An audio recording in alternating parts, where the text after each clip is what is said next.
Just because she was a black girl sitting in the wrong seat in a courtroom, Naomi Hayes, 12 years old, was grabbed by the shoulder and yanked to her feet by Lieutenant Kellerman, while dozens of adults around her just sat in silence. They grabbed her by the collar, and her notebook fell to the floor like discarded evidence from a child no one deemed worthy. Kellerman said coldly, "In here, I am the law." But the officer, drunk on power, had no idea that little Naomi was the daughter of the United States Attorney General, and that one pull didn't just topple a child, it dragged a rotten system down into the abyss. Where do you live? Does justice in your country come in colors? The courtroom was hushed, wrapped in the solemnity that clung to its walls like dust that no cleaning ever reached. Naomi Hayes, 12 years old and dressed in her neatly pressed navy blue school uniform, sat on the third bench from the front, an area unofficially reserved for guardians and legal representatives. Her feet dangled above the polished linoleum floor, not yet long enough to touch. Her back was straight, rigid, not from discomfort but from principle. A slim, spiral-bound notebook rested open on her lap. Shafts of sunlight pierced the tall windows above and fell in fractured patches across the pages, casting jagged lines like cracked glass over her steady, deliberate handwriting. She was still, too still. From the left aisle, the rhythmic thud of leather heels cut through the silence. Lieutenant Martha Kellerman appeared in full uniform, her belt stiff with regulation, her holster sealed, her brow tight with command. She wasn't used to anomalies in this space. She was the kind of officer whose power thrived on routine, structure, unspoken lines that others obeyed without ever daring to see them. And now, in her courtroom, a term she used privately, possessively, there was a girl, alone, sitting too straight, in the wrong place. Kellerman slowed. Her eyes flicked downward with the efficiency of a scanner. The name tag on the child's chest read Hayes. Her lips pursed. The badge beside the name was issued for court clearance, not observation. She stared at it too long, not because she didn't understand it, but because it didn't make sense to her worldview. Children waited in the lobby. Children fidgeted. Children got shushed. This one had the gall to sit here, unmoving, as if entitled to presence. "You lost, sweetheart?" Kellerman asked. Voice flat, void of compassion, a glass surface with ice underneath. Naomi looked up. There was nothing impolite in the way she did it, no challenge, no defiance, but something in her gaze didn't drop. Not to the floor, not to Kellerman's belt, not to the badge on her chest. It just held, calm and unreadable. "I'm waiting for my father," she said. 7 words, spoken as a statement, not an excuse, not a plea, not an apology. And yet, Kellerman felt them like a small crack in a pane of glass that might spread if tapped again. Waiting for her father. In this courtroom, on that bench, with that name, the silence that followed was unnerving in its weight. There was no sound, not even the usual shuffling of papers from the clerk's desk. Naomi's words, though quiet, still hung in the air. The rays of light from above had shifted slightly, now cutting sharper lines across the girl's notebook. A soft glint caught on the curve of her pen. Kellerman's eyes narrowed. Her glance dropped to the notebook, then back to the girl's face. It was the look of someone searching for insubordination where none had been declared. "Yeah, what's your father's name?" she asked, her voice slightly sharper this time. The softness evaporated. Naomi's hand moved, not toward Kellerman but toward the notebook. She didn't speak. She lifted a folded piece of paper from between the pages and extended it. Her fingers were small, her wrist steady. Kellerman didn't take the paper. She looked at it, then at the girl, then, with a flick of her hand, brushed it aside. The paper fluttered to the bench, folded edge still neat. Naomi didn't flinch. "Where's your guardian?" Kellerman pressed, stepping in now, looming. "I told you," Naomi said. Her voice didn't rise.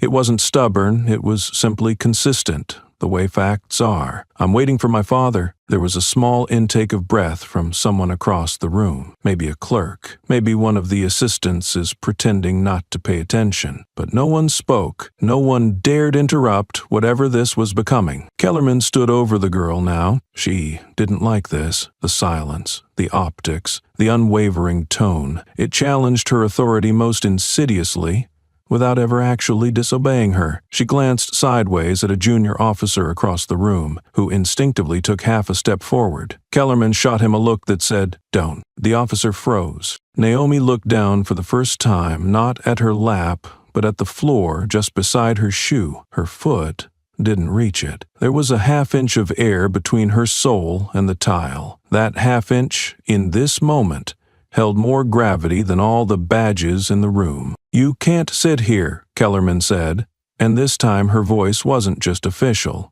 It was final. "This is for adults involved in proceedings, not children with stories." Naomi turned her head slightly, not fast, not abrupt, just enough to reestablish the line of sight between them. She didn't blink. "I'm involved," she said. It was then Kellerman's eye caught the first word written in ink on the notebook page beside Naomi, just barely visible under the shifting light. "Tuesday." Then a line beneath it, then bullet points. "An organized mind, an observant child." "Who told you to come in here?" Kellerman asked. She was standing too close now, not touching, but past the line of reasonable distance. Naomi didn't answer. She reached again for the notebook. The movement was so quiet, it should have gone unnoticed, but it didn't. She gently pulled it closer to her chest. Kellerman saw red, not rage, not heat, but threat. Her arm snapped forward, fingers catching Naomi's shoulder, firm and uninvited. It wasn't an arrest. It wasn't violent, but it was the kind of contact designed to provoke compliance, a signal that said, "Move, now." Naomi remained seated. Her back didn't slacken. Her hand still held the notebook. Her shoulder didn't recoil. Kellerman didn't know what to make of this stillness.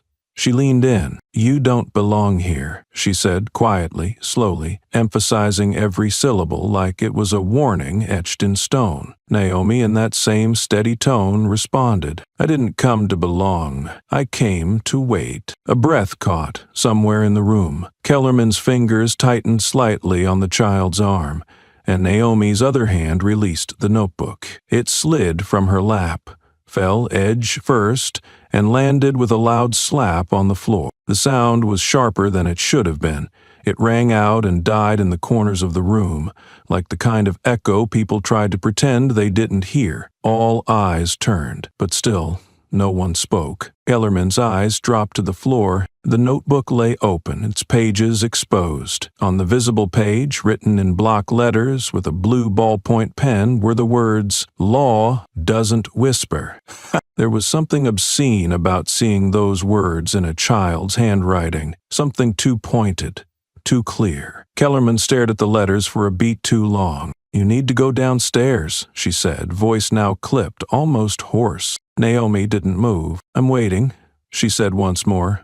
"For my father." Kellerman bent down, swift, her movements no longer wrapped in protocol. She scooped up the notebook, flipped it shut without asking, and held it in one hand like evidence. Her other hand gestured toward the rear hallway. But in that moment, no one moved. Not Naomi, not Kellerman, not the room. Something had broken. Not loud, not visible, but real. And everyone in that courtroom, whether they admitted it or not, felt it. The girl had not screamed. She hadn't fought. She hadn't claimed injustice. But she had sat, and she had waited, and she had written, "Law doesn't whisper." The rest would come later. The names, the consequences, the video, the fury. But in that moment, all that existed was a girl on a bench, a badge too proud to bend, and a silence that weighed more than any gavel. The silence hadn't yet settled from the fall of the notebook when Kellerman moved. Not with words, not with protocol, but with the crude decisiveness of someone whose grip on control had been scratched. She stepped forward again, her boots landing hard against the tile, each footfall a denial of the restraint her badge was meant to represent. Without a word, without any warning, she reached down and seized Naomi's shoulder, tight, commanding fingers pressing deep into the fabric of the girl's blazer as though gripping something disobedient, something wrong.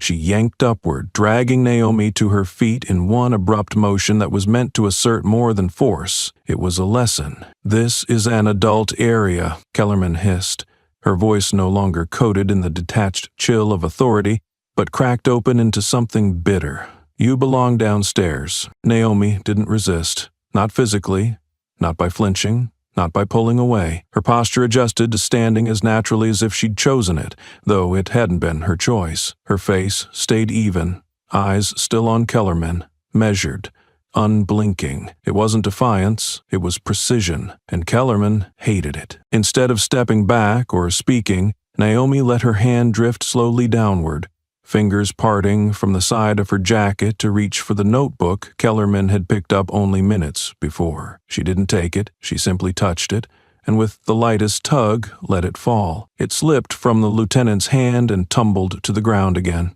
This time more deliberately, more slowly, its spiral binding twisting mid-air before it landed flat on its back. Open. The page was the same blue ink, the same brutal truth, was printed in block letters with the quiet conviction of someone who didn't need volume to be heard. Law doesn't whisper. Kellerman's face froze, her mouth slightly open, not in shock, but in the first breath before a curse. She bent quickly, snatched the notebook back up, and flipped it shut with a slap that echoed louder than the fall. Her eyes flared, her jaw clenched, and for a split second, something in her expression cracked open, a thin, jagged line that exposed the thing inside that hated being challenged by silence more than it ever hated being shouted at. She turned toward the nearest officer, a young man in training with a clean badge and eyes not yet dulled by routine. He took an instinctive step forward,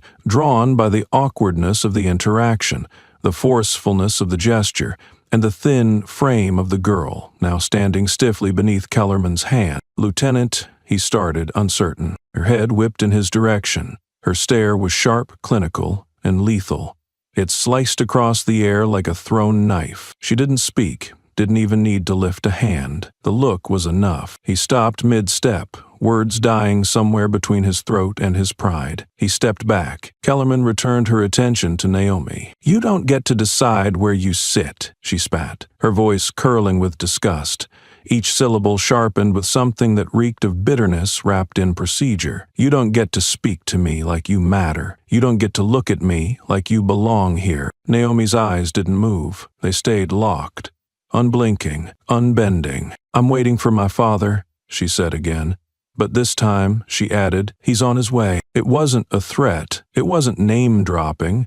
It was a statement, a fixed point in a room where everything else felt like it was shifting, grinding, collapsing into some slow-motion catastrophe. Kellerman's face changed. Not fully, not in any way that could be described, but something behind the eyes twitched. Recognition, maybe? Or suspicion? A calculation starting too late? She opened her mouth to reply, to ask something, to reassert the hierarchy she thought had been permanent. But Naomi wasn't done. "I'm not interfering with the process," she said.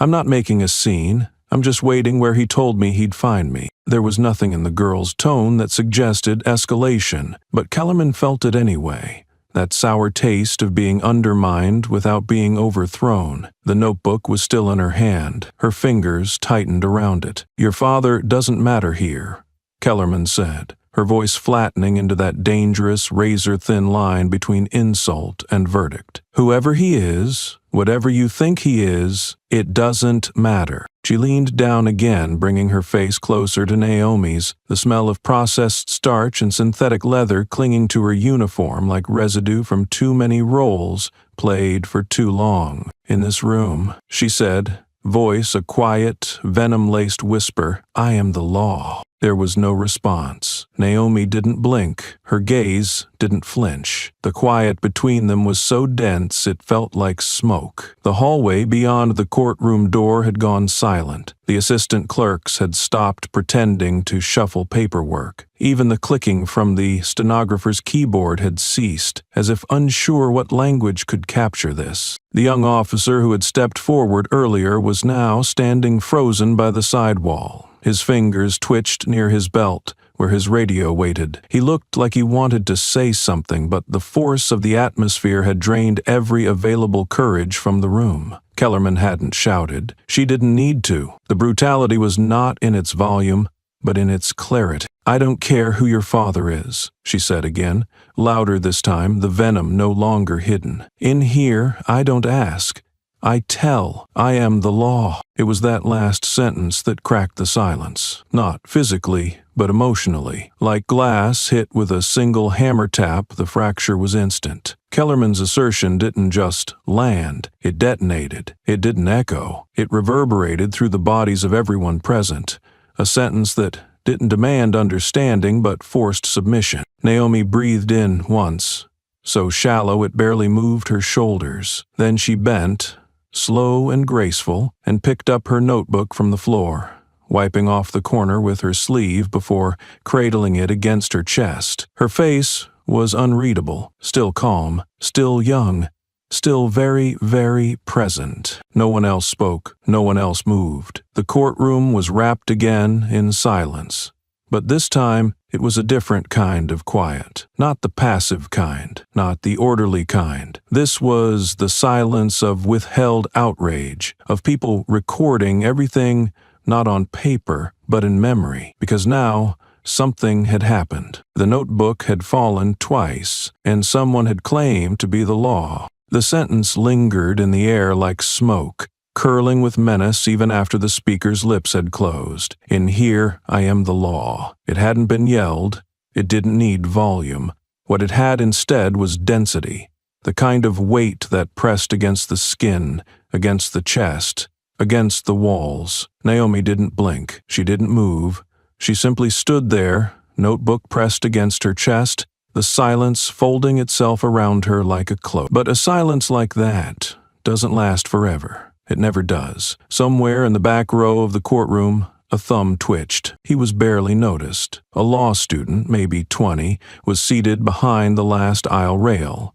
He had slipped in just before the hearing was scheduled to start, wearing a university windbreaker and carrying a backpack that now sat unopened at his feet. His name wasn't important yet. What mattered was the flick of his thumb across the screen of his phone, the way his forefinger hesitated for only a second before pressing record. It wasn't premeditated.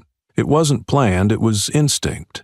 Something in the atmosphere had shifted, the kind of tension that made animals still in the wild. He didn't know exactly what he was seeing, but he knew it mattered. The red dot blinked. The camera focused. Kellerman's hand was still on Naomi's shoulder, fingers curled with a force that suggested restraint in name only. Her lips moved again, tight, unyielding. "You have the right to remain silent," she said, and though it echoed the Miranda phrase, it came out hollow, contorted. Naomi's hands were now clasped in front of her, not clenched, folded, deliberate, composed, as if even at 12 she understood that the margin for perception was thinner than the space between a blink and a bullet. She bowed her head slightly, just enough to show the slope of her neck, her eyes angled toward the floor, not in shame, not in surrender, but in calculated de-escalation. It was a stance, a signal. She was shrinking the target, not giving up. The notebook had fallen again, and this time the sound it made, a flat slap on tile, cracked across the quiet like a gunshot. It echoed, not loudly, but with finality. It was the kind of sound that stayed in a room long after it stopped. The student's camera caught it clearly, not just the sound itself, but the jerk of shoulders around the courtroom, the flicker of heads turning, the sharp intake of breath from someone too far away to help. The camera steadied. Kellerman didn't pick the notebook up this time. Her hand moved instead to Naomi's back, palm pressing between her shoulders like a brand. Her voice dropped lower. "You can keep your mouth shut," she said, lips curling at the edge, "or be made to." The words were cold. Not dramatic, not performed, but cold. The kind of cold that left no room for misunderstanding. Naomi remained still. The notebook remained where it had fallen. The camera panned slightly, not by design. The student's hand had trembled, whether from fear or fury he wouldn't know until later. But the accidental shift revealed more than expected. The profile of Kellerman, her mouth half open in mid-sentence, and something else. The corner of her lips tilted upward in a sneer, a half-smile that didn't reach her eyes. No confidence, not pride, something more corrosive. Satisfaction. The slow crawl of the lens caught it. The light from the overhead beam sliced diagonally across her cheek, highlighting the cruel curve of her smirk. Her chin was slightly lifted, the tilt of power. The gesture wasn't loud, but it was lethal. She believed herself untouchable. Untouchable people move differently. Their bodies don't flinch. Their jaws stay relaxed. Their smiles are timed to hurt, not to soothe. The student didn't breathe. Not loudly, not at all. The video kept rolling. Naomi's voice returned. Quiet, taut, beautiful in its composure. "I told you," she said without lifting her head. "I'm just waiting for my father. He's on his way." The phrasing was surgical. The just stripped away the accusation. The waiting left no space for obstruction. And the final clause, "he's on his way," wasn't a threat, only inevitability. But inevitability in a girl's voice could feel like prophecy, especially when the room had already swallowed its silence in shame. The young officer, who had previously stepped forward, remained frozen near the gallery rail, his eyes flicking between Naomi's small frame and the steel set of Kellerman's jaw. He didn't intervene. He couldn't. He had seen that smirk. He had heard the tone. And somewhere in the buried machinery of his conscience, he understood if he moved now, he wouldn't just be defying rank, he'd be exposing the room. 38 seconds. That was the final length of the video. Long enough to capture everything essential, short enough to loop in the mind like a punishment. It held the moment of physical contact. It caught the words that could not be unsaid.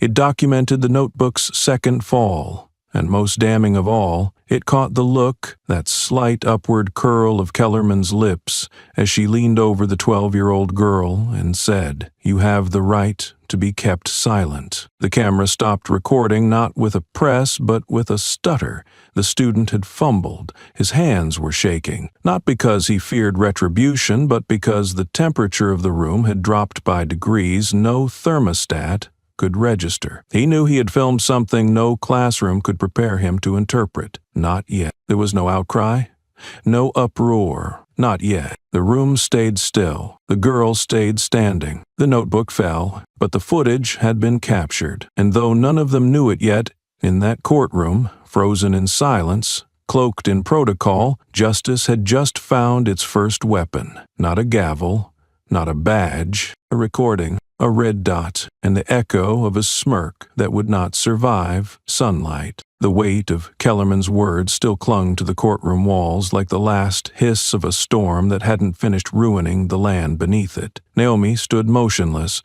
her notebook back in hand, her eyes fixed not on the woman before her, but on the empty doorway beyond. And then, with no announcement, no clatter of heels, and no herald but the vacuum left by justice withheld too long, the side door to the courtroom creaked open. It wasn't dramatic. It didn't slam or echo, but it silenced everything. A man stepped through. He wore a suit the color of ash, unpolished, precise, without flair. His gait was measured, the kind that didn't need to draw attention, because the silence around him already had. The shoulders of his coat sat square. His collar was pressed flat. A single white handkerchief folded into his breast pocket peeked out like punctuation, not decoration. The man did not scan the room. He did not make eyes. He walked as if the walls already knew him, as if time itself had made room in its spine for his presence. Luther D. Hayes had arrived. He moved through the space like an answer entering a question, and though his pace was slow, there was nothing unsure about it. Each step landed with the quiet of inevitability. By the time he reached the aisle, the courtroom was no longer a room. It was a vessel holding its breath. A judge seated at the front table looked up and instinctively removed his glasses, the tremble in his fingers betraying a recognition that needed no explanation. No one said his name. They didn't have to. In rooms like this, titles were often worn like armor, shouted to cover for what the voice lacked. But Hayes didn't wear his title. It followed him, invisible but palpable, a second spine of authority no one dared question. Kellerman hadn't moved. Her hand was no longer on Naomi's shoulder, but her arms hung stiff by her sides, as though gravity had become too aggressive. She didn't speak, but the color had drained from her face, and her jaw, so quick to snap before, was locked behind a silence she couldn't bend. She looked at him like someone watching the horizon break open, not with awe, but with the realization that the storm she thought she controlled was never hers to begin with. Hayes did not acknowledge her. He walked past, his eyes straight ahead, his expression unreadable. When he reached the bench where his daughter stood, he stopped, not with hesitation but with precision, and sat beside her. His movements were exact, quiet, as though even gravity deferred to him. Naomi turned her head and he looked at her, his face softening by a fraction. He didn't ask if she was all right. He didn't reach for her hand. Instead, he asked the question that mattered. "What did you write in your notebook?" Naomi opened the cover. She turned the pages, not nervously, not hurriedly, until she reached the one she wanted. She held it up. The ink was neat. The text was clear. At the top, underlined twice, was the title of a statute: Federal Protection of Juvenile Witnesses Under the Age of 15. Hayes read it. He said nothing for a moment. Then he nodded once. His hand rested lightly on his knee, his other palm flat on the bench beside her, anchoring them both. His gaze swept forward, toward the judge who had yet to regain the composure to speak, toward the officers and assistants, now stiff as statues, in uniforms that suddenly felt ornamental. Then he turned slightly, only slightly, enough to face the woman who had gripped his daughter like a threat, enough to force her to look at him. Kellerman met his eyes. She had no choice. Her breath stuttered in her chest. For the first time since entering the courtroom, she looked smaller, not in stature, in certainty. Her posture, so rigid just moments before, began to fracture. Her chin dipped, her eyes fluttered. There was no volume in the exchange, just that look. And whatever she saw there stripped her of pretense. Still, Hayes did not raise his voice. His words were sculpted from restraint. He turned back to Naomi, placed 2 fingers gently on her notebook, and asked, "You showed this to her?" Naomi nodded. Keem looked at it and pushed it away. Hayes exhaled through his nose, long and slow, a breath not of fatigue, but of discipline. When he spoke next, his voice was not sharp, but it had the gravity of a gavel striking steel. "Then this room," he said, "has seen what it needs." A ripple of movement passed through the gallery, a clerk adjusting papers with unnecessary energy, a bailiff shifting weight from one leg to the other, but no one dared break the silence outright. It wasn't permission they feared lacking, it was relevant. In that moment, no one else mattered. Hayes straightened in his seat. He looked ahead, not at Kellerman, not at the judge. He looked at the space where authority had once been claimed falsely and now stood corrected. He did not need to raise his voice because his presence made the room lean in.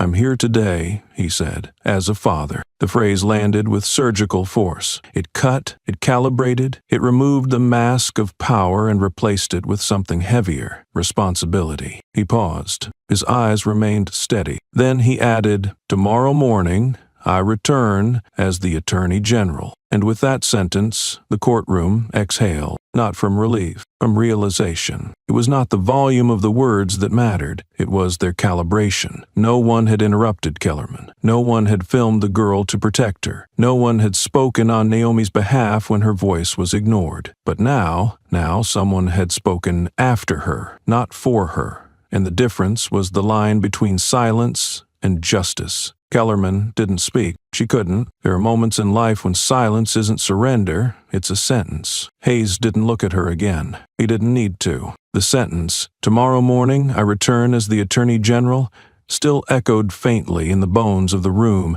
not as sound, but as pressure. It had left no space for applause, no room for gasps. It closed the air like a sealed envelope. The courtroom sat inside that silence, as if entombed by it, and for a moment time stalled, not dramatically, but absolutely. No one spoke, not a clerk, not a bailiff, not the judge. The walls themselves seemed to hold their breath, absorbing the gravity of presence, of power spoken unembellished without ceremony. There were no camera shutters, no buzzing whispers, only stillness. Hayes didn't move. Naomi didn't move. The two of them, father and daughter, formed an axis around which the whole room tilted, unbalanced and exposed. Kellerman, who only moments before had stood over a 12-year-old like a sovereign over a subject, now stood beneath something far heavier than backlash. She stood beneath the weight of clarity. Her mouth opened slightly, not to speak, but as if the mechanics of breathing had become a conscious task. Her hands had settled at her sides like useless tools, and her feet shifted only because standing still under that kind of gaze required muscles that no training had taught her. She tried. Of course she tried. She lifted her chin a fraction, habit, not confidence, and began the performance of restoration, the awkward reassembly of command. She adjusted her uniform jacket as if it still conferred legitimacy, as if her authority hadn't just been vacuumed out in front of every eye in the room. But the effort stuttered. Her voice, when it came, was brittle. I was only doing my duty. It wasn't loud, it wasn't proud. It was the voice of someone halfway between defense and disbelief, hoping one would sound like the other. Hayes looked at her. He didn't blink. He didn't raise his chin or narrow his gaze. He simply looked. The kind of look that doesn't ask permission, doesn't explain itself, doesn't need to. It was a look born from too many years in rooms like this one, watching people like Kellerman believe that fear and structure were synonyms. His voice was quiet, but it struck like a cold blade across stone. Do you even understand what you touched? The words didn't accuse, they didn't dramatize, they simply stripped. And Kellerman, stripped of badge, tone, and certainty, stood in the center of the courtroom, drowning in silence. She blinked too quickly. He followed procedure, she said, trying to anchor herself in familiarity, but the words landed thin, hollow. She wasn't supposed to be there. Page said nothing. Naomi rose. She didn't need prompting. She didn't need timing. She stood with the calm grace of someone who knew the floor beneath her wouldn't give. Her notebook was pressed to her chest, but her voice was clear, soft, and crystalline. "Yes, ma'am," Naomi said gently. "You followed it exactly the way they taught you." The room didn't react. It couldn't. There was nothing to react with. Naomi's tone wasn't angry. It wasn't righteous. It was surgical, not pitying, not forgiving, just true. Kellerman didn't respond, because what could she say to that? The silence expanded again, but this time it had shape, contour. It stretched between two poles, the collapse of justification and the stillness of conviction. One uniformed body trying to patch the seams of a broken image. One child and one man standing so still, so composed, they made the truth undeniable by simply refusing to deny it. Across the room, the judge shifted, his robe swaying slightly as he leaned forward. His mouth opened, but the words didn't arrive. Maybe a gesture of order, maybe an attempt to de-escalate, maybe the reflex of someone too used to filling the void with polite authority. But Hayes turned his head, not fast, not sharp, just enough, and raised a single hand in quiet restraint. The gesture wasn't dramatic, it wasn't theatrical, but it was absolute, and the judge stopped. Not because he agreed, not because he was cowed, but because some silences aren't meant to be interrupted. Some silences are verdicts in themselves. Hayes turned back toward Kellerman. He didn't step forward. He didn't threaten. He simply let the silence settle again, denser, colder. Silence, he said, not loudly, can be complicity. And there it was. Not a speech, a closing argument, a sentence, a ruling, a fact. The cameras in the courtroom, which had been activated automatically by court policy, captured every frame. The fixed security lens caught Naomi's eyes, still,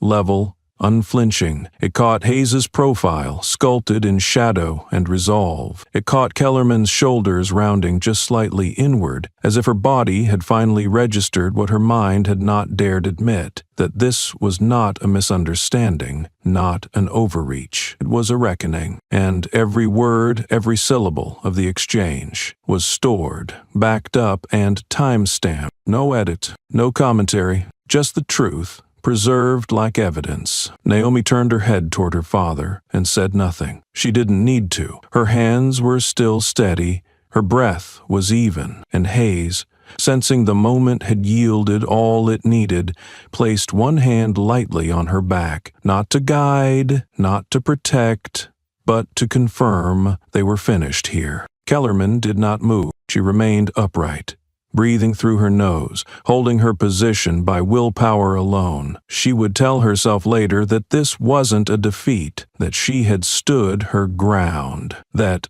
silence wasn't an admission. But everyone in that room would remember differently. They would remember a girl who said 6 words and turned a system's reflection on itself. They would remember a father who spoke only what the moment demanded and nothing more. They would remember the woman in uniform who tried to stand tall and instead stood alone. That's how silence weighs, not in volume, is in consequence. It began not with a siren, not with a televised address, not with a headline. It began with an email, time-stamped at 6:00 IEM exactly, issued from the Office of the Attorney General, bearing an encrypted header marked in red, level code, MA1. Subject, emergency review, unlawful coercion of minor witness. There were no adjectives, no sentiment, just language calibrated like a scalpel. The subject line alone made the internal distribution system lock temporarily. Red Mage messages did not arrive often, and when they did, they were not to be questioned.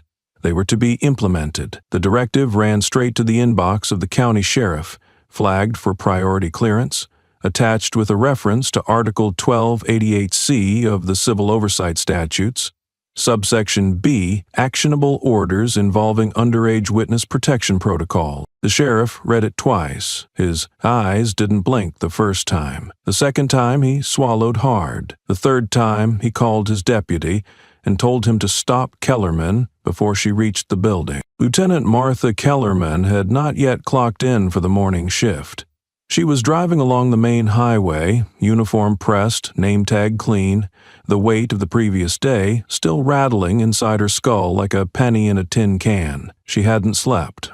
Not well. She told herself it was fatigue, not fear, but even fatigue doesn't explain the reflex that made her glance at every cruiser she passed. At 6:13 a.m., just as she turned into the precinct lot, her radio crackled. "Lieutenant Kellerman, please report to command control, immediate." No tone, no explanation. She parked, left the engine running for a moment, then turned it off. Inside, the air had changed. Not loudly. There was no shouting, no running, just a kind of rehearsed efficiency, the pace of an institution that had been made to remember it was being watched. Kellerman stepped through the sliding doors. At the front desk, Officer Raleigh didn't look up. The sergeant to her right nodded once, stiffly, but said nothing. That was new. That meant something. She walked past them, down the corridor, left at Internal Affairs. When she entered the command control briefing room, she saw 4 people. None of them smiled. Deputy Chief Morales was standing behind the long table. Captain Yates had a folder open in front of him, though he wasn't reading it. Next to him was a man from Legal Oversight, laptop open, blinking cursor active, and seated at the far end was a compliance officer from the state. Her presence announced nothing, but her badge declared everything. The screen on the wall displayed the subject line of the email, large, unignorable, highlighted in crimson, verification of extrajudicial force against juvenile witness in active legal space. Kellerman sat. She didn't ask why she was called in. She didn't ask what this was about, because the answer was already staring her down. Morales spoke first. "The Office of the Attorney General has issued a formal directive," he said, voice as neutral as a judge's gavel. We've been ordered to release all data logs from the last 5 years related to juvenile detainment, courtroom removal, and witness suppression. He didn't look at her. He didn't have to. The compliance officer added that includes any non-standard removal procedures used within courthouse facilities or by personnel acting under independent judgment. Kellerman said nothing. Yates turned a page. Her voice finally emerged. Am I being suspended? No, Morales replied. You're being retained. Until further notice, all duties are frozen. You are not to perform, authorize, or respond in any case involving witness handling or courtroom presence. Kellerman stared at the red letters on the screen. She clenched her jaw. You're overreacting. I enforced the procedure. The legal officer didn't raise his head. The question isn't whether the procedure was followed. The question is whether it was constitutional. And there it was, the shift. The procedure no longer shielded anyone. It was now the exhibit. Yates stood, walked to the secure terminal along the right wall. He inserted his ID card, typed a passphrase, then turned to her. You'll be shown the log request now. You are to provide access to all reports filed under your badge number regarding minors during courtroom activity, surveillance tapes, incident memos, use of force justifications. He paused. Your badge has been tagged for historical review. 5-year span. Kellerman said, too fast. 5 years? Starting with your first day in courtroom rotation. The compliance officer leaned forward slightly. A live tracker is monitoring the response.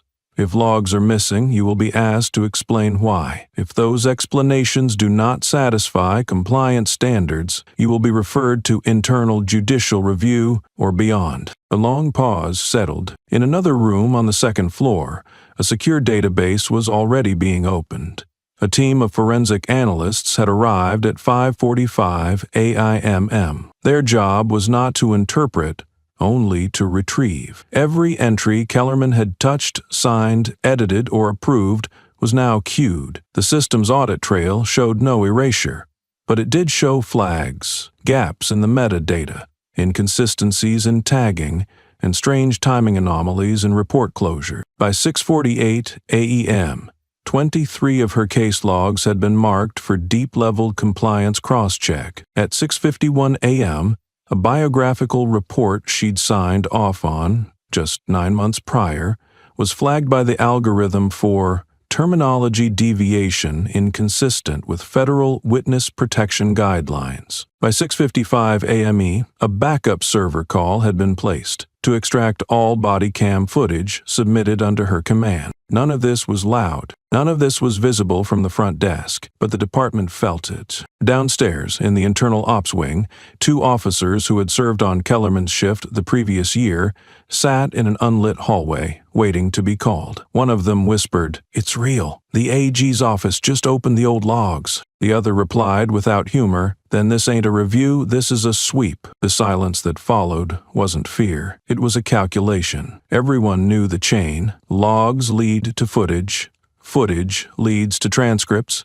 Transcripts lead to behavior. And behavior, when put under federal inspection, didn't bend. It broke. By 7:02 a.m., the duty logs for the courthouse unit had been frozen. By 7:08 a.m., the incident register for the date of Naomi Hayes' courtroom encounter had been set to read only and forwarded to external counsel. Someone in internal affairs exhaled as they hit send and muttered under their breath, "This just became something else." Kellerman remained seated. Her fingers didn't twitch, but her lips, those lips that had once curled into smirks and commands, were now drawn tight across silence. He asked no further questions, because the system had already started answering for her. It began with 13 files, not reports, no complaints, files, each one bearing the tag, "Closed." No further action required. Each one was stamped with an internal code for low-priority reassessment, and each one sharing a name, Lieutenant M. Kellerman. By 8:20 OEM, an internal review team assembled on the 6th floor of the Department of Justice's Civil Oversight Division had received a direct request from the Office of the Attorney General. The language was simple. Reopen case files related to juvenile interaction and coercion, bearing the signature of Kellerman Marta ETA. It was not phrased as a question. It was not wrapped in pleasantries. It came with a digital key that unlocked a restricted partition of the judicial archive, a space only accessed when the presumption of trust had been revoked. 13 files emerged. Most had not been touched in years. Some had been closed within 48 hours of being opened. None had led to disciplinary action. Yet all bore the telltale signs of procedural irregularity, absence of physical evidence, lack of cross-review, and in several cases, a curious absence of the original audio transcript. But one wasn't missing. One had been quietly archived under a low visibility tag. Verbal incident, no escalation. In it was a clipped audio file, less than a minute. The date is stamped 2 years earlier. The voice was unmistakable. You think just 'cause you're somebody now, you get to talk to me like that? Shut your effing mouth before I put you on the floor. The target of the threat was a 17-year-old black male, brought in as a witness to a petty vandalism case that had unraveled into something more serious when he refused to sign a pre-sippled statement. His name wasn't relevant anymore. What mattered now was the voice in that room, and that voice belonged to Kellerman. Her tone wasn't raised. It wasn't out of control. It was controlled, weaponized. The file had been signed off on within hours. No further action taken. Not even a warning was entered into her record. The supervisor listed on the disposition form Captain Vernon J. Dale. 4 other cases under Dale's signature were reopened the same morning. Each had been closed without deposition, one within 36 hours of filing. All involved juveniles. All included Kellerman's name as the responding officer, and in each case the pattern repeated. Rapid closure, absence of disciplinary notation, supervisor override in lieu of escalation. At 9:27 a.m., Luther D. Hayes stepped into the oversight review room. He didn't come with fanfare. He didn't bring cameras. He brought 3 words. Where are they? The staffer at the front desk stood. Sir, we've isolated 13 files, all under Code Level 4. 4 of them contain decision-level irregularities. I want them all, Hayes said. Printed, not summarized. Originals only. Within 30 minutes, a legal aide laid them out on the long table under warm fluorescence. The paper was thin, the content wasn't. Hayes read them without speaking. His eyes flicked between memos, timelines, and marginal notes. The only sound was the quiet tick of the wall clock. Then he paused. His hand landed on one particular report. A single sentence near the bottom had been circled in black pen. Behavioral infraction likely due to unclear command direction. The handwriting wasn't Kellerman's. It wasn't the witness's. It was Captain Dale's. Hayes tapped the page once. Circle this in red. Highlight it. A legal analyst leaned in and did as asked. The circle, now crimson, stood out like a wound reopened. Then Hayes spoke. His voice did not rise, but every syllable hit with the rhythm of strategy, not rhetoric. I need to know, he said, whether this was one officer misunderstanding the law or if an entire system understood it and ignored it anyway. No one replied, not because they didn't want to, because they knew the room had changed shapes. It was no longer a workspace. It was now a tribunal in the making. Captain Vernon Dale's name appeared again. Every form, every signature line, every closed per supervisor review bore his pen. No digital override, no collaborative approval.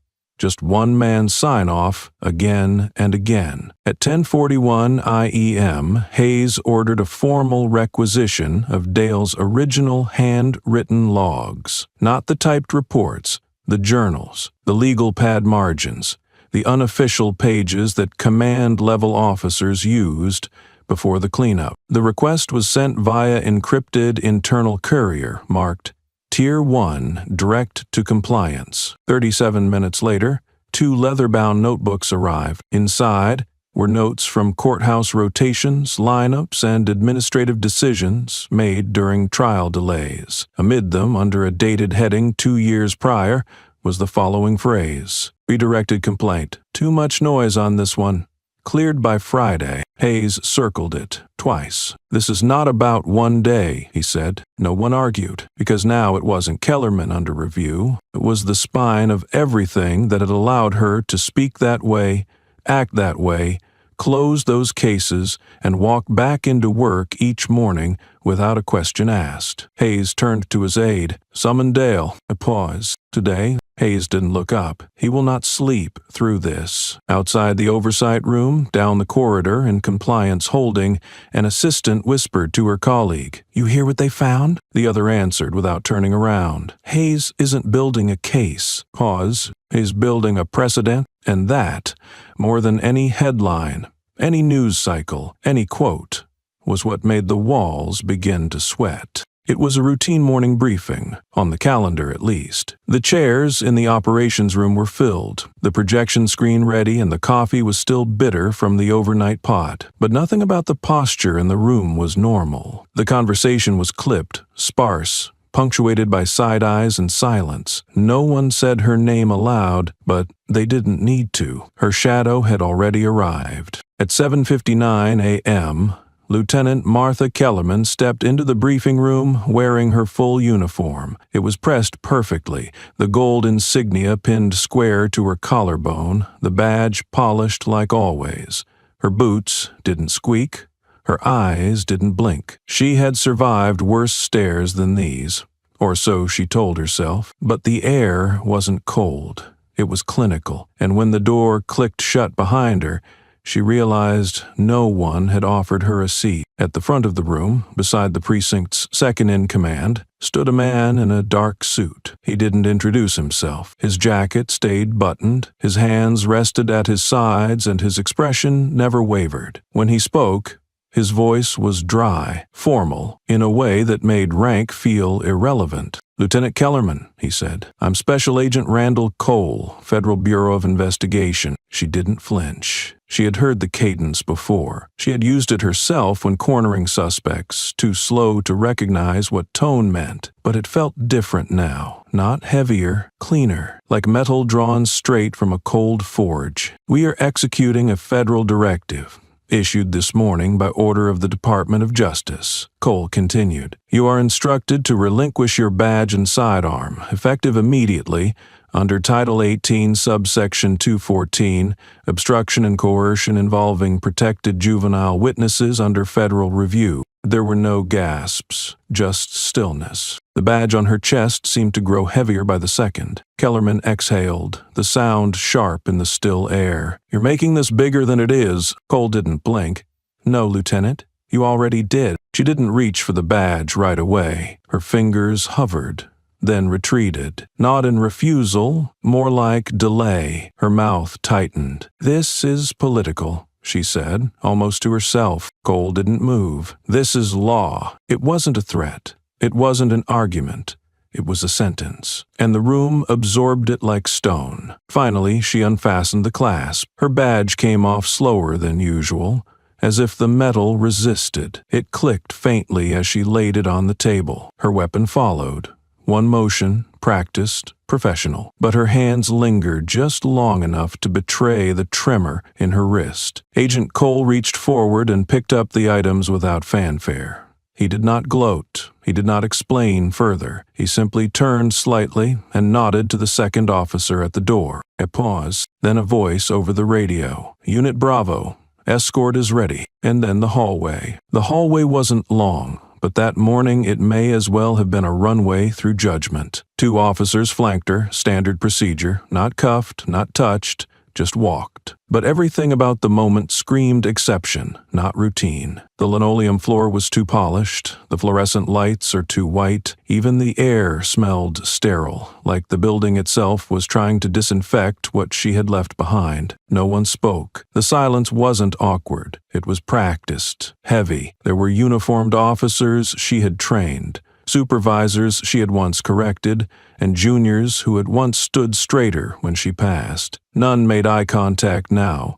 Some didn't even pretend to type. They just watched. Somewhere above the main atrium, a red light blinked quietly on a broadcast camera. Local station. probably called in when the federal transport van parked unannounced. The lens caught everything. Kellerman's face, composed but pale, the empty holster at her hip, the cold distance between her and the officers walking alongside her. There were no words exchanged because none were needed. Her silence had said enough. Her badge now said nothing. At the far end of the hallway stood two figures, motionless. Naomi Hayes, 12 years old, in a plain charcoal coat over a school blouse, stood next to her father. She did not fidget. She did not shift. She did not look at Kellerman, not even when the corridor narrowed and their distance became a closing space. Luther D. Hayes, dressed not in his private suit but in the muted federal gray befitting a man who no longer walked as a father but as the Attorney General, stood beside his daughter, one hand behind his back, the other resting on a closed folder under his arm. Kellerman saw them, and in that moment the walk changed. She didn't falter. She didn't trip, but the weight of each step seemed to double. The air around them tightened. She could feel it pressing inward, not like guilt, not like fear, more like exposure, like standing under an X-ray too strong to argue with. The corridor that had always been hers, the territory she once patrolled like a queen in uniform, had become a passage she was merely passing through, temporary, observed, documented. As they crossed paths, Naomi remained still, her chin slightly raised, eyes forward, jaw set not in anger but in absolute composure. Her silence did not vibrate with revenge. It hummed with principle. And Kellerman, for the first time in years, found herself unsure of how to carry her shoulders. She glanced not directly, but enough to know the girl would not flinch, would not nod, would not acknowledge, because Naomi owed her nothing. And Luther Hayes, he didn't glare, he didn't speak, but his presence was louder than any verdict she had ever heard read aloud in court. Kellerman passed them without speaking. Her gaze dropped for a fraction of a second, the kind of involuntary gesture a person makes when their reflex to assess threat meets a threat that doesn't blink. The child didn't move. The man beside her didn't step forward, and that made it worse, because neither of them needed to shift to hold ground. Kellerman felt that truth like static clinging to her skin. Unshakable, clinging to her even after she'd already passed by. The camera tracked her, down the corridor, through the final set of glass doors, into the public atrium, where the press pool had started to gather in quiet confusion. No one shouted questions yet. There were no microphones shoved in her face. This wasn't a walk of shame built for headlines. It wasn't engineered. It was simply happening, raw, unembellished, and that's what made it more brutal. The public didn't need spectacles anymore. They had context. They had 38 seconds of recorded video and a 12-year-old girl's notebook. That was all it had taken to bring the gears of accountability out of hibernation. The press didn't need a quote today. They just needed a visual. And Kellerman, now without badge or weapon, provided it. She kept walking. Her jaw was tight. Her spine tried to stay straight, but even her posture had begun to waver, just barely, just enough to be real. Her arms hung stiff by her sides, fingers twitching like they were searching for something to hold on to, but there was nothing left to grip. Behind her, the heavy glass doors clicked shut. Inside, Hayes lowered his eyes toward Naomi. "You all right?" he asked, not as Attorney General, not as the man who signed the federal order that morning, just as her father. Naomi nodded. Her eyes didn't leave the hallway, even though the person it contained had gone. She didn't speak. She didn't need to. What had needed saying had already passed. When she had stood still while power walked past her and saw itself reflected in her refusal to move, a producer from the local news channel checked his feed and whispered to his cameraman, "Got the shot?" The cameraman didn't answer, just nodded. It was all there. The walk, the silence. The freeze frame was when Kellerman passed the girl and looked, but never looked back. It was more than news. It was evidence. And evidence doesn't ask for applause. It waits to be filed. Outside, the transport van idled at the curb. Plain white, no markings, no sirens. Not an arrest vehicle. just a carrier for transition. Two agents waited, hands folded at their waists, eyes shaded by sunglasses that didn't need badges to command compliance. They didn't greet Kellerman. They didn't ask her name. She had already been identified. She stepped forward without being told. Her steps echoed off the sidewalk like empty percussion. No rhythm, no destination, just movement. One of the agents opened the rear door. She paused, just for a second. Not to resist, not to reconsider, but to register. This wasn't dramatic. This wasn't a defeat. It was a process. She climbed in. The door closed behind her with a smooth, solid click. No metal slam.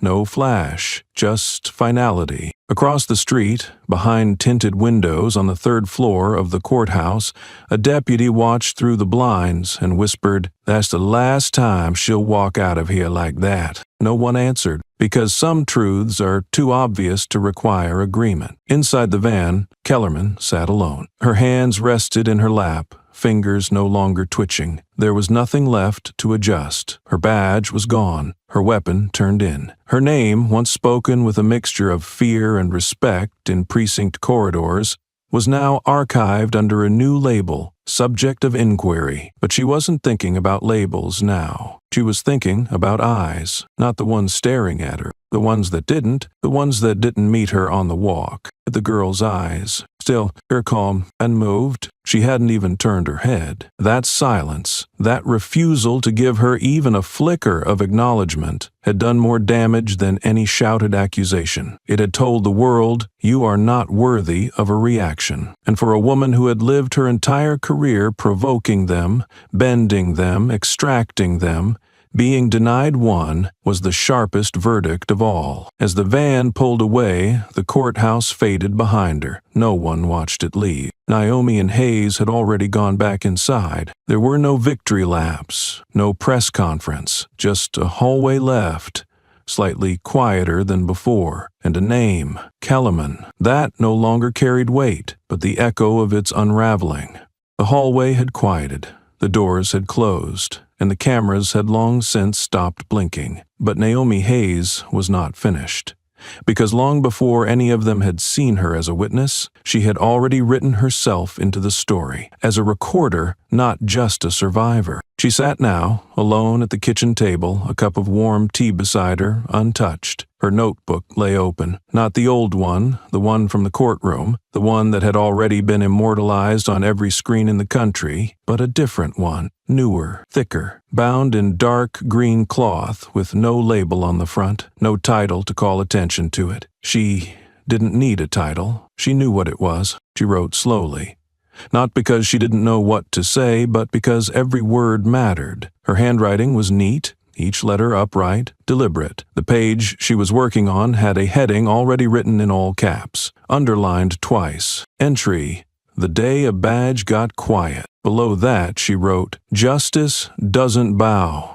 It leans, so the hurt don't have to shout." She looked at the sentence for a moment, reread it, then drew a small box around it. That was her way. Boxes meant truth, not just opinion, not just an impression, truth. For Naomi, the courtroom had never been just a room. It had been a system of angles, how people stood where they pointed when they looked away. And while others kept their eyes on the judge or the badge or the verdict, Naomi had been watching posture, silence, the pauses between words. She had been writing it all down since the first time her father had let her sit in the back of a trial. She had only been 9 then. The notebook she'd filled that year was labeled, "People who look away when it matters." No one had asked her to document anything. No one had told her to take notes. But some part of her had known. Maybe it was instinct. Maybe it was something her father had planted years earlier, during those quiet Saturday breakfasts when he said, "The law isn't a sword. It's a shield for people who don't have anything sharp to fight with." She had written that down, too. She still remembered the first time she'd heard a grown man use the phrase collateral inconvenience to describe a witness being removed from court. She was 10. The notebook from that year had an entire section called Words That Cover Truth. It listed phrases like procedural discretion, non-essential presence, and failure to comply. She had boxed them all, and under each one she'd written in red ink what they mean, because Naomi had long since learned that justice didn't always lie, it just spoke in code. Now, at 12, she didn't just write to remember, she wrote to reveal, not for the press, not for the case, not even for the headlines that now bore her words as if they were slogans. She wrote because, in her mind, every adult who walked into a courtroom had a weapon they carried in their language. Her notebook was the only thing she had to block it. On the next page, she wrote a new entry. There are people who walk into rooms looking for who belongs. And some people walk in knowing they do. Kellerman thought she could decide the difference. She didn't. All right. She paused, then wrote beneath it, Power isn't how loud your voice is, it's how quiet people get when you speak. That line stayed with her. She boxed it. Across the room, Hayes stood in the doorway. He had been watching her write for several minutes, saying nothing. This wasn't the kind of work you interrupted. She didn't like to be asked what she was writing, not until she was done. She didn't need editing. She didn't need protection. She just needed space. Can I sit? He asked softly. Naomi nodded. He took the chair opposite her, folded his hands on the table, and studied her for a moment, not as an officer of the law, not as the Attorney General, not even as a father weighing whether to worry, but as a man trying to understand what kind of steel it took for a girl to hold a system still just by documenting it. You remember what I told you last year? He asked. Naomi nodded again. About the shield, Hayes smiled faintly. You changed the shape of it, you know. Naomi looked down at her notebook. I didn't change it, she said. I just showed people where it was dented. They both sat in silence. Outside, the wind moved the trees, and somewhere down the street a car door slammed. But the room itself stayed still. Naomi flipped back to the beginning of the notebook and read quietly through some of her earliest entries. She didn't smile.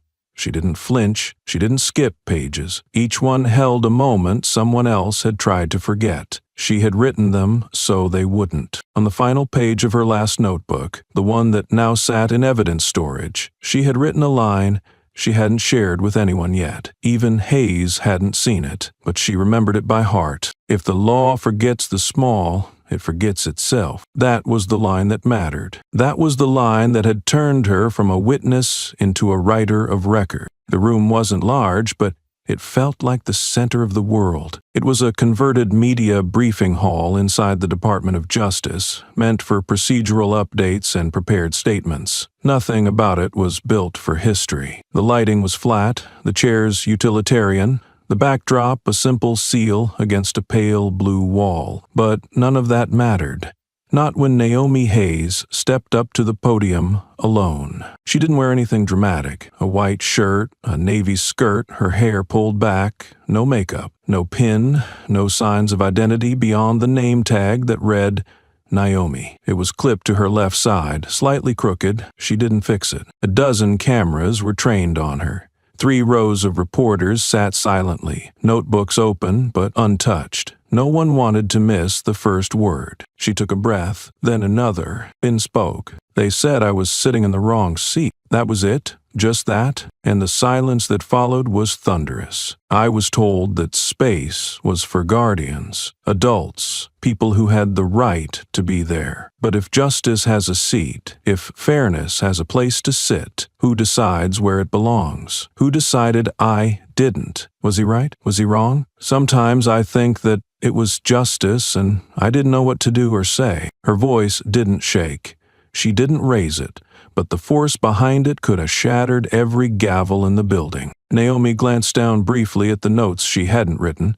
The paper on the podium was blank. That was intentional. I didn't come here to accuse. That part's already done. I didn't come here to plead. I'm not asking for permission. I'm not even asking to be heard, because I know now people listen when they're forced to be quiet. So I'm going to say this just once and not again. She leaned in slightly. If the system thinks someone like me needs to ask where to sit, then maybe the system is the one that's lost its place. No movement in the room.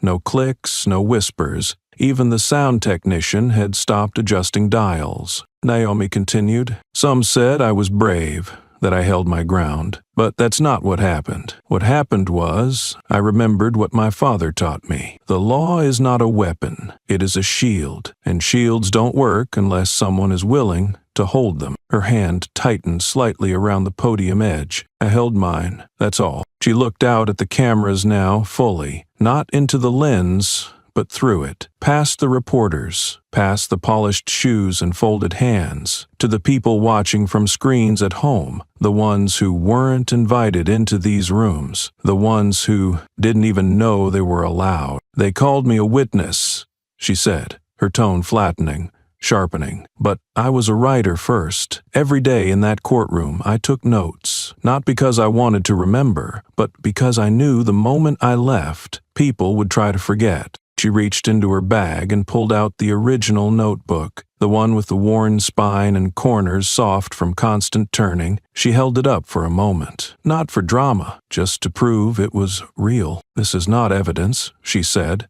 It's memory, and memory is the only thing that doesn't need permission to exist. She placed the notebook gently on the podium and let her hand rest on it. After the pages says, Justice doesn't whisper. It leans down to speak to those no one hears. I wrote that before any of you knew my name. Another breath. Then the final words, I'm not here to make anyone feel better, or worse. I'm here to remind you, there are more of me, and they're all watching, writing, waiting. She stepped back. No applause, no statement from her father, no questions from the press, just silence. And then the flashbulbs began, because the moment was over, but the message wasn't. The next day, the New York Times ran the headline in bold serif across the top of its front page. If justice has a seat, who put it there? And beneath that, a photograph of Naomi Hayes standing beside a notebook that looked like it weighed more than the building around her. But in the picture she was smiling, not with pride, not with relief, but with certainty. She had spoken. The world had no choice but to listen. The morning of the hearing began with no ceremonial welcome, no seal of gratitude, no patriotic score humming beneath the tension. Instead, a subdued chill clung to the polished oak of the Judiciary Oversight Committee's chamber. Rows of dark suits filled the gallery, their faces passive, their gazes controlled. The lights burned clinical and white, erasing all shadows but one, the figure seated at the center, alone at the witness table, Luther D. Hayes. He wore no robe, no insignia, just a fitted black suit buttoned precisely and a tie the shade of iron. His eyes scanned no one in particular. He didn't fidget, he didn't blink. He waited as one waits for a storm they knew was coming, one they built the shelter to withstand. Before him sat a panel of 11, senators, representatives, a few with eyes ready to indict, others calculating whether allegiance to the law was greater than allegiance to tradition. The chair of the committee, Senator Merrill of Illinois, opened the proceedings with a tone too smooth to be comforting. We are here to determine whether the Attorney General of the United States, Mr. Luther Hayes, leveraged federal authority for personal retaliation. That word, retaliation, hung in the air like smoke from an old fire that refused to die. Cameras weren't permitted inside, but microphones were, and they didn't miss the quiet click of Hayes's pen landing softly on the folder in front of him. Senator Gray, a freshman representative from Alabama, leaned forward first, eager, too eager. Mr. Hayes, you were present at the courthouse the morning of the Kellerman incident? Yes, Hayes said.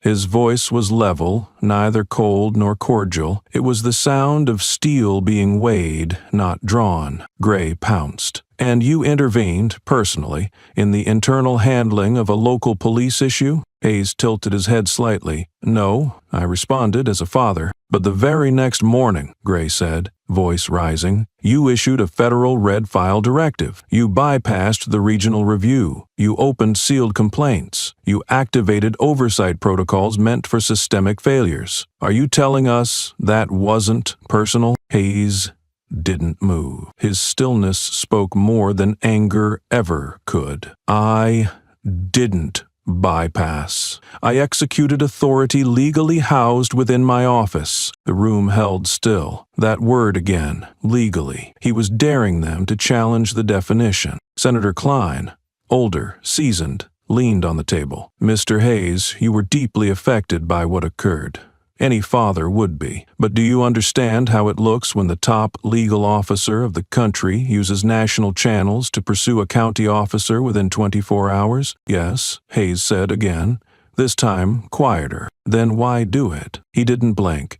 Because the law didn't move. So I did. A breath caught in someone's throat. The committee chair raised a brow. Hayes turned slowly to look at the panel directly, his voice lowering. Let's not confuse speed with revenge. The fact that it moved quickly doesn't mean it moved emotionally. The only thing that made this personal was the silence from those who were supposed to speak before I had to. Senator Gray scowled. You admit, then, that this case was exceptional because of your daughter? Hayes leaned forward now. The room tensed. His words came like a scalpel. No, Representative, it was exceptional because it was visible. What made it urgent was that my daughter knew to write it down. How many children didn't? How many notebooks never made it into evidence? It silenced even Gray for a second. Then came the pivot. So you think every claim should rise to federal escalation? No, Hayes said, unflinching. But I believe the law should not wait to see itself embarrassed before it corrects its posture. Senator Merrill interjected. Let's return to protocol. You used Section 17.8 emergency clause. That clause has only been triggered 4 times in 2 decades. One was a terrorist incident.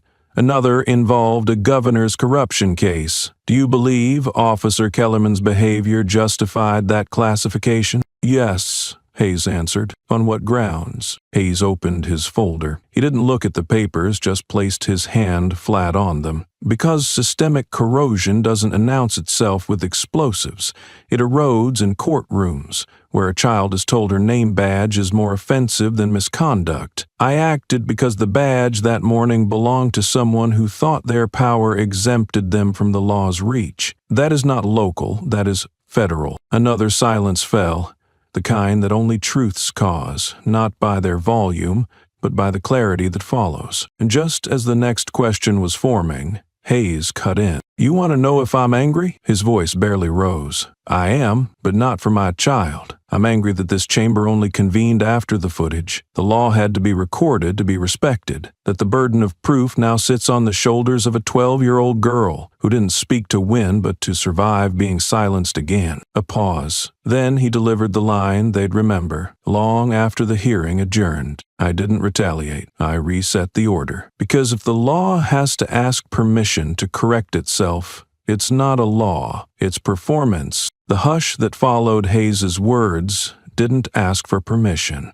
It imposed itself. The panel members, suddenly stripped of rhetorical armor, adjusted their posture, some shifting in their chairs, others staring down at printed notes as if searching for forgotten authority. Hayes had not raised his voice. He didn't need to. The committee chamber, fortified by decades of decorum, had become a crucible for a truth too dense to ignore. Senator Vasquez, a sharp-witted legal scholar known for her aversion to political theatrics, leaned forward. Her tone was razor clean. Mr. Hayes, are you asserting that federal oversight should be normalized as a deterrent tool, not a reactive measure? Hayes did not flinch. I'm asserting that oversight is not optional when silence has become a protocol. She nodded once, acknowledging not agreement, but the weight of the argument. You realize, she continued, that redefining federal intervention in local jurisdictions will disrupt layers of precedents. Hayes raised an eyebrow, voice low. Precedence is not immunity. It's habit dressed as policy. That landed hard. Senator Gray, still smarting from Hayes's earlier counter, snapped, So you would dismantle the structure just to make a point? Hayes turned toward him now, eyes like frost under pressure. No, Representative, I would remind the structure of what it was built for. If it cannot withstand scrutiny, it was never built for justice. A ripple of unease moved through the panel. Behind the press barrier, pens hovered mid-sentence. Hayes continued, voice steady. We talk about justice like it's a destination, as if there's a clear road and a scheduled arrival. But for some of us, justice isn't a place. It's a moving target we've been told to chase barefoot. I didn't chase it.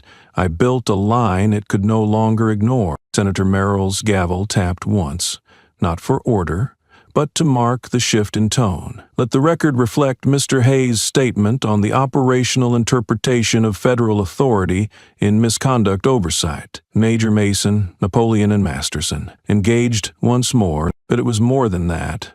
It was doctrine. Senator Lynn, a quiet presence until now, finally spoke. You've said the law must be a blade that cuts false justice. Who wields that blade when it turns against its arm? Hayes met his gaze. The people do, through those we elect, those we challenge, and sometimes those we raise. The law is not a fortress. It's a mirror, and too many refuse to look into it unless it flatters them. A silence deeper than decorum settled in.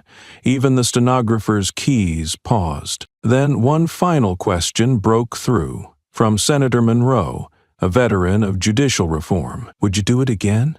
Everything? If the name on that badge had been any other. Hayes didn't answer right away. He looked across the room where a small badge rested on the table before him, a simple laminated ID that read Naomi Hayes. Then he looked up, words as sharp as the morning verdict. I did not act because her name is Naomi Hayes. I acted because someday the name might be someone else's, and I refuse to leave a system intact that teaches our children their silence is safer than their truth. The room held its breath, not from awe, but from the slow realization that a line had been drawn, not just between power and accountability, but between legacy and rupture. Hayes's testimony was not just a rebuttal, it was a reclamation. No longer could the veneer of jurisprudence shield those who had mistaken authority for impunity. A staffer wheeled in a cart stacked with archival boxes. Labeled dates spanned 2 decades. Subcommittee Chair Merrill nodded curtly. We'll now move to evidentiary review. He didn't need to say whose evidence. Everyone knew. Hayes had brought receipts, not rumors, not rhetoric, documents, transcripts, full-page redactions highlighted in piercing yellow, procedural gaps underlined in red ink. One document landed in front of Senator Gray with a soft but definite thud. It bore his name, not because he'd acted, but because he hadn't. His signature adorned a reauthorization of funds for juvenile oversight reductions in the same fiscal year. Complaints against the precinct increased 73%. Hayes didn't glance his way. He didn't need to. Truth had its own gravitational pull. A screen lowered behind the panel and Hayes gestured. Play clip 11. The footage that rolled wasn't dramatic. It was damning. A routine body cam recording, a 12-year-old boy, face pressed to pavement, handcuffed for non-compliance after asking to use the bathroom. The officer's tone was routine. The violence wasn't. It was systemic, casual, and uninterrupted. Pause, Hayes said. The freeze frame was clinical. The boy's cheek is red against concrete. This happened 34 days before Naomi Hayes was pulled from a courtroom bench. We've taught law enforcement to control before they understand, to suppress before they listen. Senator Vasquez murmured under her breath, and to forget before they are held accountable. Hayes heard. Exactly. And now we remember. He stepped back, but his words stayed lodged in the air like filings in a magnetic field. The cost of remembering is discomfort. The cost of forgetting is a future that forgets to protect. No one rebutted. They couldn't. Their playbook had been written for a different game, one where outrage was theoretical, where data could be diluted, where a child's voice could be folded under footnotes. But Hayes had bypassed the format. He had thrown the system's silence back into its hollow echo. He took his seat without theatrics. No applause, no bows, just the sound of systems being seen for what they were. Senator Darnell leaned forward, breaking the silence like glass underfoot. "Mr. Hayes, with all due respect, what you're suggesting, it borders on dismantling centuries of judicial structure." Hayes didn't flinch. "And what do you call a structure that withstands scrutiny only when it's unexamined? Tradition or tyranny?" A murmur traveled through the gallery, too contained to be noise, too charged to be silence. Darnell opened his mouth again, perhaps hoping his voice might regain ground where logic had failed. But Hayes was already ahead of him. "You call this a legal order. I call it a controlled dissent. Every rule you fail to enforce equally becomes an exception waiting to rot into standard." The senator stiffened, but his words were gone. Hayes's gaze didn't even pause on him. It passed through like a verdict already handed down. Aides typed faster. Reporters whispered harder. Senator Vasquez adjusted her mic but didn't speak. Her eyes, however, followed Hayes like a hawk trailing a tectonic shift. Subcommittee Chair Merrill tapped the folder in front of him. "Let the record reflect the witnesses' statements will be cross-examined post-Ekman review." Hayes's smile was humorless, razor-thin. "You're not under attack. You're under obligation. There's a difference." As the committee members gathered their notes with the precision of men who hoped the ritual of movement might dilute the sting of impact, Hayes stepped back from the podium. But he wasn't done. "Recess all you want. You'll return to the same truth. This isn't the story of a powerful man saving a powerless child.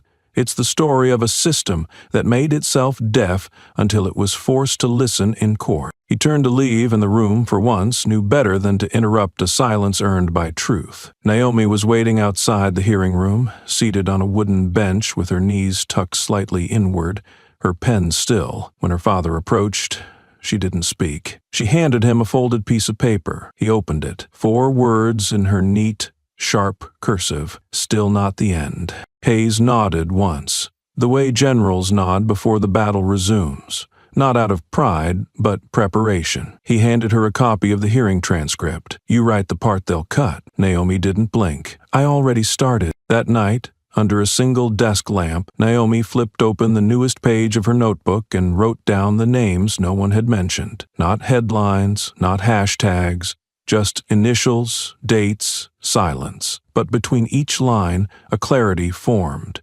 History wasn't made in chambers. It was made when people stopped accepting silence as the status quo, and she had no intention of going quiet. The room was colder than it needed to be, not because of the air conditioning, but because of what was about to happen inside it. Captain Vernon Dale sat at the head of the table in Internal Affairs Conference Room C, not because he was in charge, but because he was now the accused. He wore the uniform still, as if fabric could insulate power, his badge clipped to the chest like a dying echo of authority. Around him, eyes didn't blink. They watched like they had been waiting years to see the ceiling fall in. A single red folder was pushed across the table. No introductions, no pleasantries, just the slow scrape of paper against plastic as the head investigator, Special Auditor Claire Monahan, said, "Let the record reflect that Captain Dale has been summoned regarding conduct unbecoming of supervisory law enforcement." Dale barely flinched. He leaned back, arms crossed, a smirk twisting under his graying mustache. "You people got nothing. I've done more for this department than anyone sitting on your side of the table." Monahan didn't blink. She opened the folder and played the first audio file. Static. Then Kellerman's voice, sharp and impatient. "I don't need a damn memo. I need this kid out of the seat now." Then Dale, slower, gruffer, deliberate. "Muzzle it early. These little ones get ideas if you let 'em talk too long. Quiet 'em down from the start." The room held its breath. Dale's smirk cracked. Monahan looked up. "Do you recognize your voice, Captain?" He hesitated for 1 second too long. "You're twisting what I said." She didn't respond. She played the second clip. Same voices. Different day. "Look," Dale said, tone annoyed, "if a 12-year-old starts lecturing law, just pull the parent card or pull the kid. Doesn't matter. We decide what they see, not them." Silence followed. Not the respectful kind, This was the silence of legal burial. Dale shifted. That was out of context. I've handled over 1,000 cases. You don't get nuance on a damn tape. Monahan placed the folder flat. Then let's talk context. 13 misconduct reports involving your subordinates, all closed in less than 3 days. 4 use-of-force complaints where you wrote the resolution without review. 2 juvenile detainees with no legal guardian notified, and a dozen notes in your handwriting. Summaries like handled or resolved without signature from oversight. Dale slammed his palm on the table. I've kept this damn place running while the world burned around us. You think that's easy? You think you get through a decade of this without learning how to shut the noise down early? Shut the noise, Monahan repeated, almost to herself. Then, louder, like sharpening steel with syllables. You don't shut down noise, Captain. You shut down rights. You didn't keep the peace. You suppressed evidence, shielded rogue agents, and treated children like distractions to be silenced. Dale stood now, pushing the chair back with a scrape. I've given this department 12 clean years. Monahan didn't move. No, Captain. You gave it 12 quiet years. Quiet doesn't mean clean. It just means the rot didn't speak until now. 2 marshals entered from the far side of the room. Dale saw them and scoffed. You want my badge? That's it? He unclipped it slowly, mockingly, and threw it on the table. There, enjoy the souvenir. But you remember, I'm the reason half the fires in this city never made the news. Monahan picked up the badge gently, looked at it as if it were a rusted relic from another century, and handed it to the marshal. Yes, and that silence, that's exactly what we're burning down now. Then came the weapon, Dale's service pistol. The marshal held out a padded lockbox. For a moment, Dale stared at it as though the pistol might declare its loyalty and leap back into his hand. But no weapon saves a man who confuses fear for discipline. He placed it inside without ceremony, then raised his voice just one more time. You people have no idea what's coming when you unchain this chaos. Monahan at last allowed a smile. Cold, clinical, precise. We're not unchaining chaos, Captain. We're unsealing justice. The room emptied slowly. Dale was escorted out the rear hallway, not through the public lobby. Not because they spared him the humiliation, but because even disgrace has protocols. Down the hall, a janitor paused, recognizing the man in the middle of the flanked walk. Their eyes met for less than a second. The janitor looked away first. That evening, Hayes read the preliminary report alone. No press, no quotes, just the raw facts. Kellerman had fallen because of her hand. Dale fell because of his shadow. The systems that protected them had cracks deeper than any one officer could cause, but someone had poured concrete over them for years. Naomi's notebook sat beside the report. Open to a page she'd titled simply, What Quiet Costs. Hayes underlined one line she had written. Some uniforms aren't worn to serve, just to silence. He closed the notebook gently, like something sacred, then picked up the pen beside it.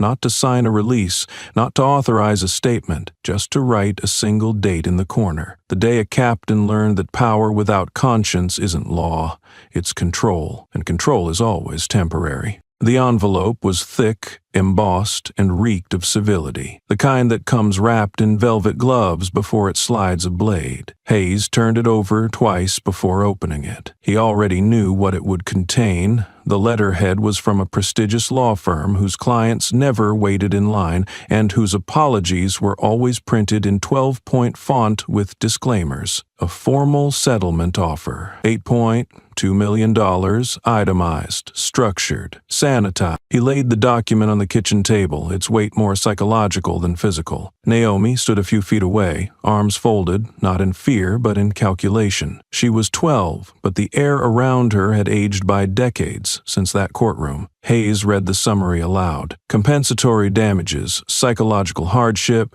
breach of procedural protection for minor witnesses, civil liability. His voice faded before he reached the final clause. He didn't need to read it. Naomi already understood. They're trying to pay me quiet, she said flatly. Not a question, not a surprise, just certainty distilled. We're trying to close the file, Hayes replied. She stepped forward, picked up the letter, and stared at the signatures. 3 of them, no ink smudges, no fingerprints, just names. Powerful ones, willing to trade dollars for dignity. "If I take this," Naomi said, voice level, "then what do the others get? The ones whose dads aren't attorneys general, the ones who don't have notebooks, who doesn't get followed by cameras." Hayes didn't answer, not because he didn't know, but because there was only one answer, and it weighed too much to say out loud. Naomi's eyes didn't mist. She wasn't angry. She was surgical. They get silence. She set the letter down and pulled a pen from her back pocket, the same one she used in the courtroom. The same one that had written truths when microphones weren't turned on. She wrote slowly, deliberately, on a separate sheet. Hayes watched every word form as though it were being carved in steel. "To whom it may concern," it began. "My name is Naomi Hayes. I was the subject of your offer. This letter is my formal refusal." Hayes leaned forward, breath shallow. Naomi kept writing. "I am not a product. My story is not for sale. I will not exchange my voice for financial anesthesia. If justice is something you believe can be purchased, then you have not understood the crime." Hayes stood behind her now, silent, present. Naomi continued, "You cannot settle the unsettled. You cannot price the erosion of public trust.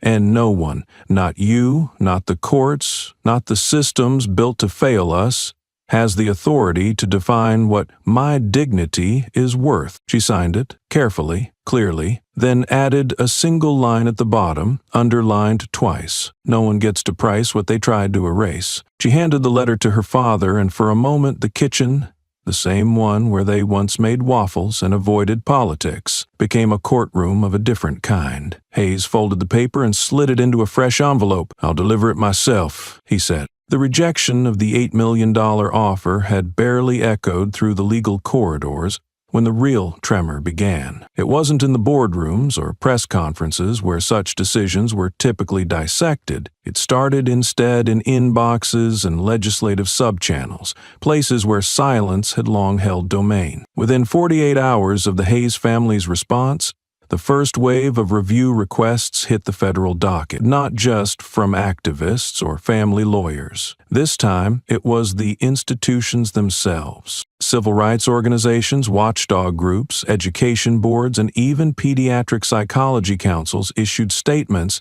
demanding comprehensive audits of law enforcement's interactions with minors in public agencies. Within days, 32 states initiated formal reopening of previously sealed or dismissed complaints involving coercive practices against minors, particularly children of color. The phrase systemic failure no longer appeared in quote marks. It was now the state language. The tipping point came when a leaked document from the Department of Justice surfaced. A routine internal call was recorded, not meant for the public, but sharp as broken glass when aired. A junior counsel, voice clipped with panic, said, "If Naomi hadn't written it down, we would have filed it under procedural deviation, just another kid who sat in the wrong chair." Statistical reports began flooding media cycles, now republished and reframed in the light of Naomi's ordeal. The most damning figure was simple: 71%. That was the percentage of coercive interventions involving children of color that had occurred without any independent legal supervision in the last decade. That number wasn't just high. It was seismic. Entire agencies began freezing current procedures. Crisis response units were redirected not to protests or civil unrest, but to compliance reviews. Overnight, documents marked archived were reclassified as evidence. Despite this national reckoning, the center of gravity remained unshaken: Naomi Hayes. She never gave a second interview, never posted online, but her handwriting, digitized, quoted, analyzed, became the North Star of a movement. A line from one of her entries was displayed outside the U.S. Capitol by a group of protesters in Navy suits. "Justice doesn't wait until you're grown up to protect you." Hayes himself was summoned twice during the first weeks of this title shift, not as a prosecutor, but as a father. He answered minimally. When asked how he felt about his daughter becoming the catalyst for policy change, he said, "She didn't cause change. She exposed what we pretended wasn't there." Meanwhile, in school districts across the country, internal memos instructed staff to audit security protocols, remove unlawful restraints from guidelines, and institute new training for dealing with vulnerable minors. The name Naomi Hayes began appearing in footnotes of educational policy drafts and civil procedure templates. Televised hearings included testimonies from other children who had endured similar experiences. Some were teenagers now, trembling as they read statements aloud.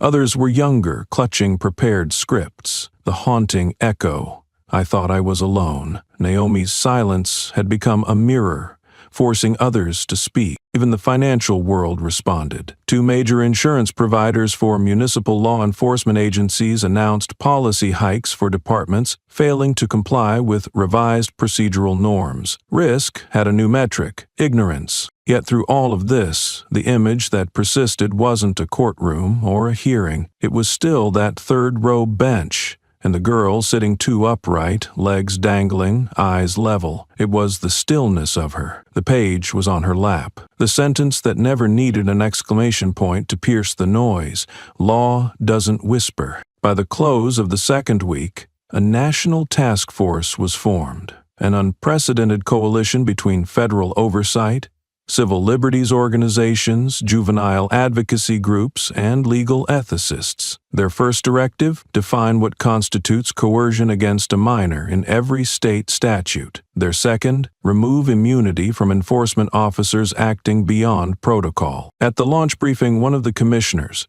a former judge, read aloud from Naomi's journal. His voice didn't shake, but the pause after each sentence did more than any speech. The press room didn't erupt in applause. It didn't need to. Silence, once a tool of oppression, was now an emblem of reckoning. It wasn't a campaign, it wasn't a reform wave, it was structural erosion, triggered by the weight of unspoken truths. And still, at the nucleus, Naomi didn't move. Her life hadn't shifted to accommodate her fame. She went to school, she ate dinner, she wrote, and every page she turned became a ledger, not of trauma, but of consequence. Because when a child sits in a chair marked for someone else and is told to move and instead chooses to write, that isn't defiance, that's architecture. And what Naomi built from silence, the nation could no longer tear down. Her father, when cornered by a documentary team outside the courthouse, gave no interview.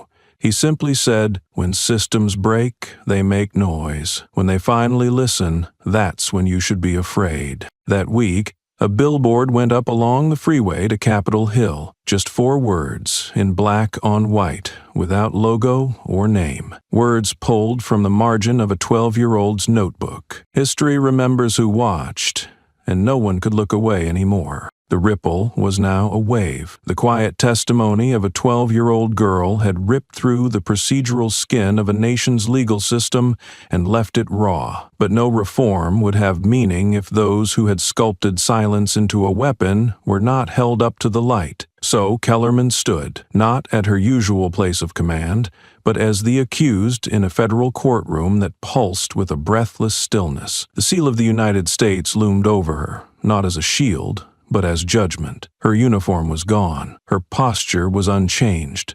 Her chin tilted with defiance, arms stiff, eyes unswerving as if daring history to flinch first. She did not blink when the judge addressed her. She did not tremble when the prosecutor read the charges, and she did not falter until the screen lit up. The video played in full that now infamous 38 seconds. The courtroom watched as Kellerman's fingers clenched Naomi's small shoulder, watched her lips curl with disdain, watched her bark law as if it were hers to shape. The moment Naomi's voice echoed, small but crystalline, "I'm just waiting for my father," the silence in the courtroom became louder than any gavel. Kellerman's mask cracked. It wasn't theatrical. It wasn't planned. One tear traced the corner of her eye and fell. Her expression did not soften. She didn't sob, but the weight of truth compressed even her spine. The judge said nothing. The prosecution didn't gloat. It was the tape that delivered the most devastating testimony. Then came the witness.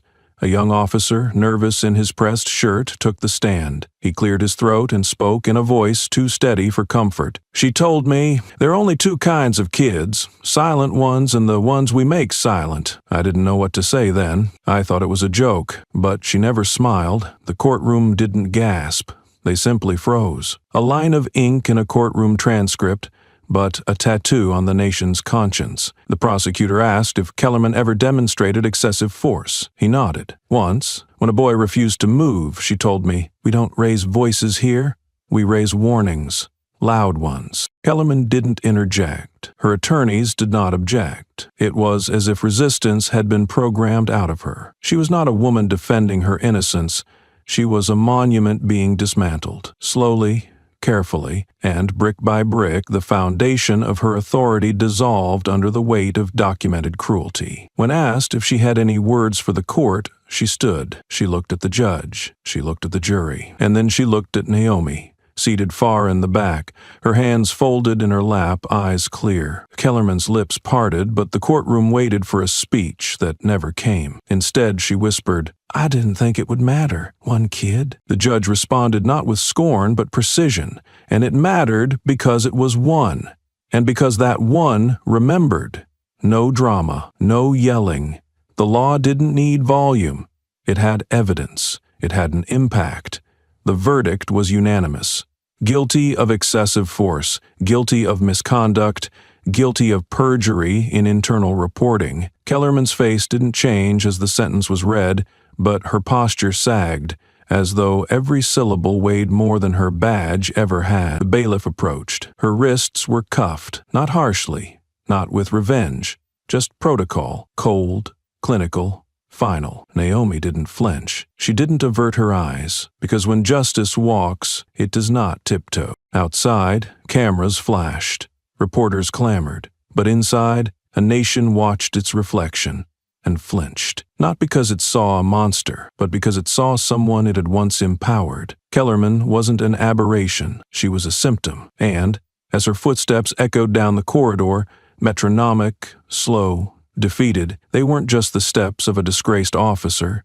They were the retreat of a broken era. She had built her world on quiet compliance. Naomi had shattered it with remembered truth. And when the courtroom emptied, only one pair of footsteps lingered, deliberate and small. Naomi walked past the now vacant defense table. She glanced down, but said nothing. Words had already done enough. Justice wasn't blind. It had just been ignored. Not anymore. The courtroom had emptied, but the echo of justice still clung to its walls. Cameras had moved on, analysts dissected verdicts, and op-eds debated what the ruling meant for policing, for law, for race, for America. But while the world searched for closure, Naomi Hayes offered none. She had never spoken for sympathy. She had spoken to remember. So, when a national morning show invited her to speak, live, unscripted, unguarded, the world leaned in, expecting grace, hoping for forgiveness. What they received instead was something heavier. She sat in a straight-backed chair, alone on the stage, no father in sight, no lawyer at her side, just her,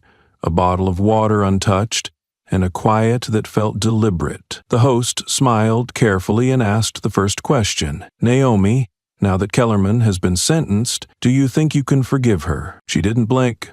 Her voice did not tremble. She leaned slightly toward the camera, as if speaking past it. Forgiveness is not a gift you wrap in public expectations. Forgiveness is earned in silence, in change, in time. She still believes she was right. You can't forgive someone who would do it again if they thought they could get away with it. The host, caught off guard, paused. The control room went still. Naomi didn't fill the space with an apology. She owned it.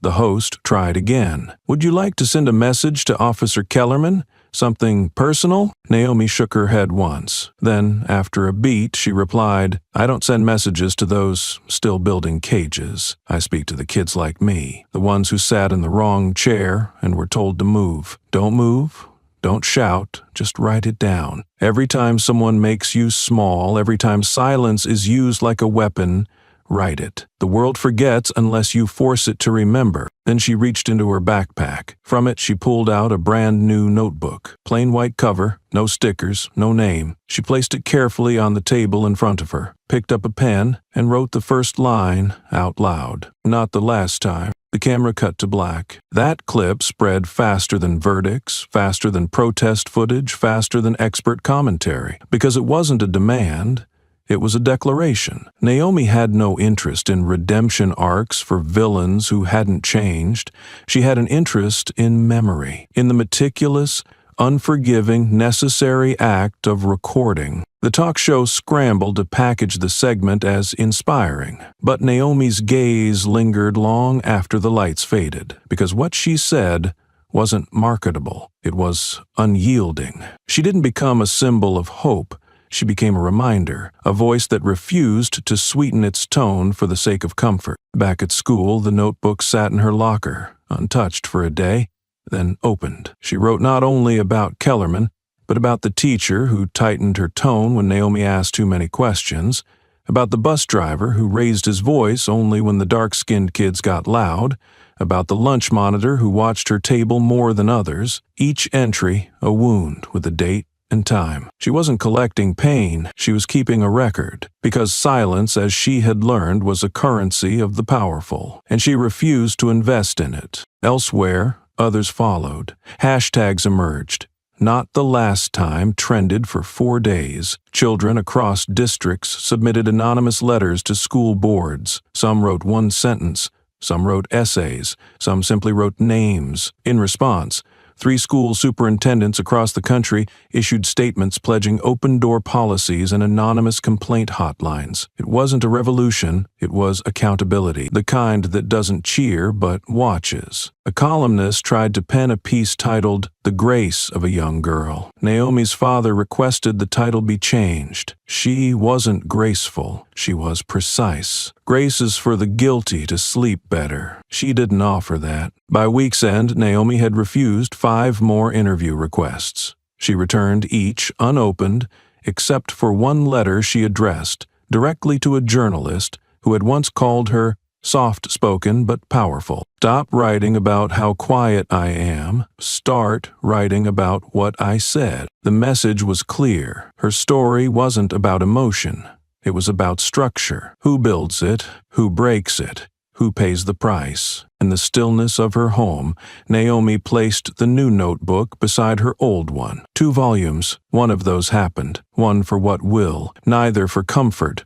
Both for accountability. Because when you refuse to forgive those who aren't sorry, you don't create bitterness, you create history. The pen didn't shake, the cameras clicked, and the flashbulbs fired with machine precision. The President of the United States signed his name with the practiced gravity reserved for days history would cite by name. Behind him stood congressional leaders, civil rights advocates, and cabinet officials. Faces fixed in solemn celebration. In front of him, across a table lined with velvet and gold trim, stood Naomi Hayes. She wasn't smiling. The act that bore her name, the Naomi Hayes Act, had passed both houses of Congress with bipartisan speed rare for its kind. The language was sharp, stripped of loopholes. It guaranteed legal guardianship and protection for any minor called to testify in any courtroom setting. It prohibited physical intervention by law enforcement without prior judicial oversight, and it mandated the recorded presence of an independent child advocate in every proceeding involving a minor. This law was not the result of years of slow lobbying. It was forged in 38 seconds of footage and 12 years of clarity. It didn't crawl through the committee, it crashed. The president stood and turned. A staffer handed him the ceremonial pen. Naomi approached. She accepted the gesture with neither joy nor resistance. They shook hands. Cameras immortalized the image. But Naomi's gaze wasn't on the man who signed the law. It was fixed, past him, on the monitor playing muted footage behind the stage. On it, the image of a uniformed officer gripping the arm of a seated girl, her, and She didn't flinch. Not then, not now. A journalist whispered to another, "Why isn't she smiling?" The answer was too large to fit into sound bites. Because Naomi understood the cost. Because a law passed today didn't erase the silence that had lingered too long. Because she hadn't come to ceremony, she had come to bear witness again. When asked if she wanted to speak, Naomi stepped forward. She looked at the rows of lawmakers seated below the dais, the flags, the marble, the press gallery craning for her words. She didn't clear her throat. She didn't scan notes. She simply said, "This shouldn't have taken a name. It shouldn't have taken a case. It shouldn't have taken me. Laws should protect first, not respond. I'm glad this law exists, but I wish it didn't have to be mine." A hush fell. One senator clasped her hands. A young intern in the back pocketed his phone, unsure whether to film what felt too sacred for spectacle. Naomi continued, "I don't want other kids to be safe because something went wrong. I want them to be safe because everything was designed right." Then she paused, looked once more at the footage, still looping in the background. Kellerman's grip, her voice, her disdain. "I hope this law does more than carry my name. I hope it carries my memory, not being hurt, but of being believed." With that, she stepped down. No applause, no music. The silence was the tribute. The pen she had received she placed in her notebook, next to the line, "Not the last time." Outside the Capitol, reporters tried to turn the moment into a legacy, but Naomi's refusal to make peace with a broken system was itself the legacy. She hadn't forgiven. She hadn't forgotten. She had written it down, watched it change the country, and still didn't smile. That night, news anchors praised her strength. Editorials called her poised, mature, and remarkable, but none of them knew what she wrote on the page that followed. End of footnote. They passed the law, but laws don't hold hands. Kids still sit alone. The Naomi Hayes Act was real. It would be cited in training manuals, classroom modules, and courtrooms. But its truest version wasn't in its clauses. It was in the look on Naomi's face as she turned from the signing table, not toward celebration, but toward vigilance. She had not ended anything. She had simply named the storm, and left the rest of the country no choice but to look up and read it. The law bore her name, but the ripple moved faster than legislation. It reached school hallways before courtrooms, slid into lesson plans before policy memos, and lodged itself inside the consciences of teachers, students, and principals alike. Naomi's voice, once barely heard beyond the creak of courtroom benches, now resonated through ninth-grade civic textbooks. Not in boldface, not as a sidebar, as core content. The essay titled "I Sat in the Right Seat" became mandatory reading. Its language wasn't elevated, it didn't try to impress. It said what needed saying. The opening line read, "I didn't defy authority, I revealed it." Students underlined it. Teachers paused there. Some choked on the next sentence. Some skipped forward, but none ignored it. In a public high school in Michigan, a student raised his hand during class. "Why do we read about wars and presidents and then suddenly this? A girl who sat down?" The teacher didn't answer. Another student did, because this time the country stood up after a high school in New Jersey named its new ethics program the Naomi Hayes Honor Initiative. It didn't offer awards. It required documentation. Students were asked to keep weekly journals of observed injustices. Some wrote about bullying. Others overheard slurs. Some pages remained blank. But the program wasn't about writing perfectly. It was about refusing to pretend not to see. In an interview, a former classmate of Naomi's recalled, "She didn't talk much. She didn't preach. But if she looked at you while something wrong was happening, you couldn't unfeel it." That quiet gravity, the kind that compels reflection without demand, became the cornerstone of a new kind of leadership curriculum. Universities studied it, workshops dissected it, but Naomi never lectured. She just kept writing, each line laid down with the same pressure as before, deliberate, unsparing, undeniable. Elsewhere, the Justice Department unveiled a new exhibit at the National Judicial Library in D.C. Visitors lined up expecting marble quotes and patriotic lighting, but in a glass case at the exhibit's center sat a reproduction of Naomi's notebook. Page open, handwriting small, clean, unflinching. On the page, law doesn't whisper, it remembers. Beside it, under lower lighting, rested a facsimile of the U.S. Constitution. The juxtaposition wasn't explained. It didn't need to be. One was a founding promise. The other was its reminder. Tourists stood longer at Naomi's display than at any other. Teachers brought students in small, reverent groups. A girl from Alabama cried quietly and whispered to her teacher, "She's like us, just more certain." The media tried to call it the Naomi Wave, but she never rode waves. She charted undercurrents. Politicians tried to own it. They couldn't. Civil rights groups tried to sculpt it. She stayed unmoved. She declined every offer to speak at commencements. She refused branded campaigns. She didn't become an icon. She remained an author, one who wrote while others shouted. At home, Naomi's father kept the original notebook in a locked case, not because it was precious, but because it was weighty. Some things, he told a museum curator, aren't meant for daily display. They're meant to remind you you're not done yet. Even the president, in a later address, quoted her without naming her. In this country, we must ensure that when a child speaks, the law doesn't answer with silence. But the name lived on, not in headlines, but in practices, in teacher training packets, in revised school conduct codes, in the corners of history textbooks that dared to footnote the present. And still, Naomi wrote, still she refused to edit the truth for comfort. Still she understood that one name on one law was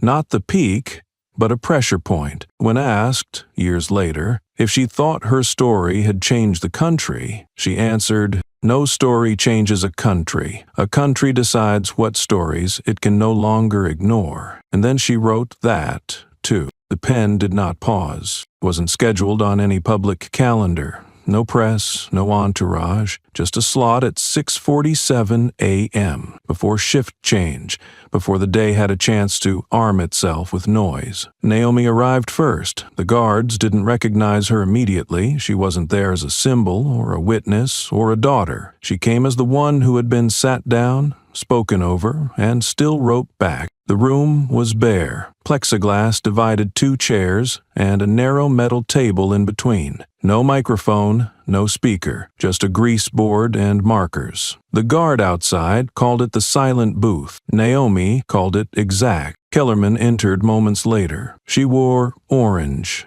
not the kind that blazed, the kind that dulled. Her hair was pulled back, but no longer severe.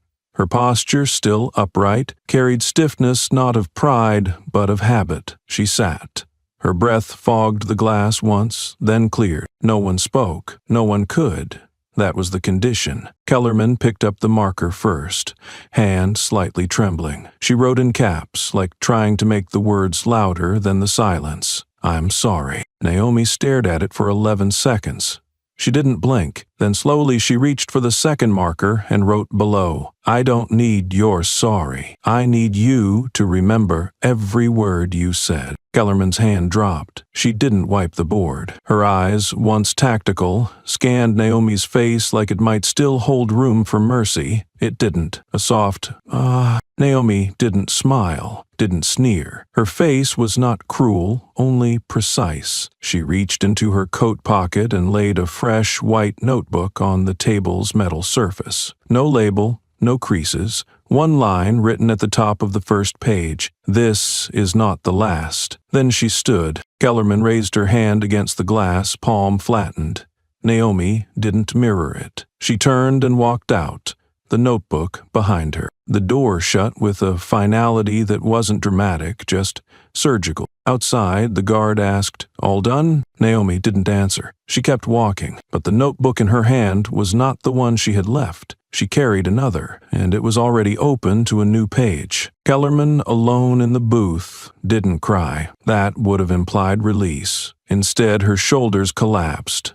as if a sentence too heavy for legal ink had been passed through silence. She picked up the board, looked at the words again. She didn't write back. The footage, seen only by internal monitors, showed the stillness of that room longer than regulations allowed. The officer watching the screen didn't fast forward. He didn't need to. The story had moved forward without noise. In a cell later that day, Kellerman sat with both hands cupping her face. Not from grief, from the echo. Words, spoken long ago with careless authority, came back with sharp outlines. "There are two kinds of kids," she had once said to a rookie, "the silent ones and the ones we silence. Now there was a third kind, the ones who remember, and make sure you do too." Naomi walked through the cold corridor, steps echoing in perfect rhythm. She didn't turn back, didn't glance at the clock. This wasn't closure, this was documentation, the final line of a chapter only she had the right to end. And outside, the sky was pale with morning, not bright, but clear. Naomi didn't walk back into school like a symbol. There was no announcement over the intercom, no banners in the hallway, no handshake from the principal waiting at the gate. She returned the way students are supposed to, with a backpack, a pencil,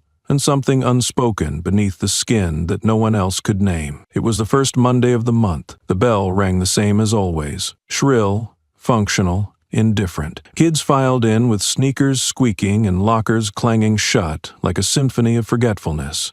The hallway lights flickered the way they always had, half working, humming like some tired machine that no longer cared who passed beneath. The halls no longer whispered her name. They held it like breath held underwater. Just a few weeks ago, this same floor had been walked by two FBI agents escorting an officer with her badge turned inward, her uniform heavy not with authority, but exposure. Kellerman's old car, once parked with unconscious confidence in the faculty lot, now sat vandalized behind the impound fence, spray-painted with the words, "Silent isn't innocent." The janitor, thinking no one watched, snapped a photo of it and posted it online with the caption, "Poetic justice doesn't ask for approval." It circled the internet in 36 hours.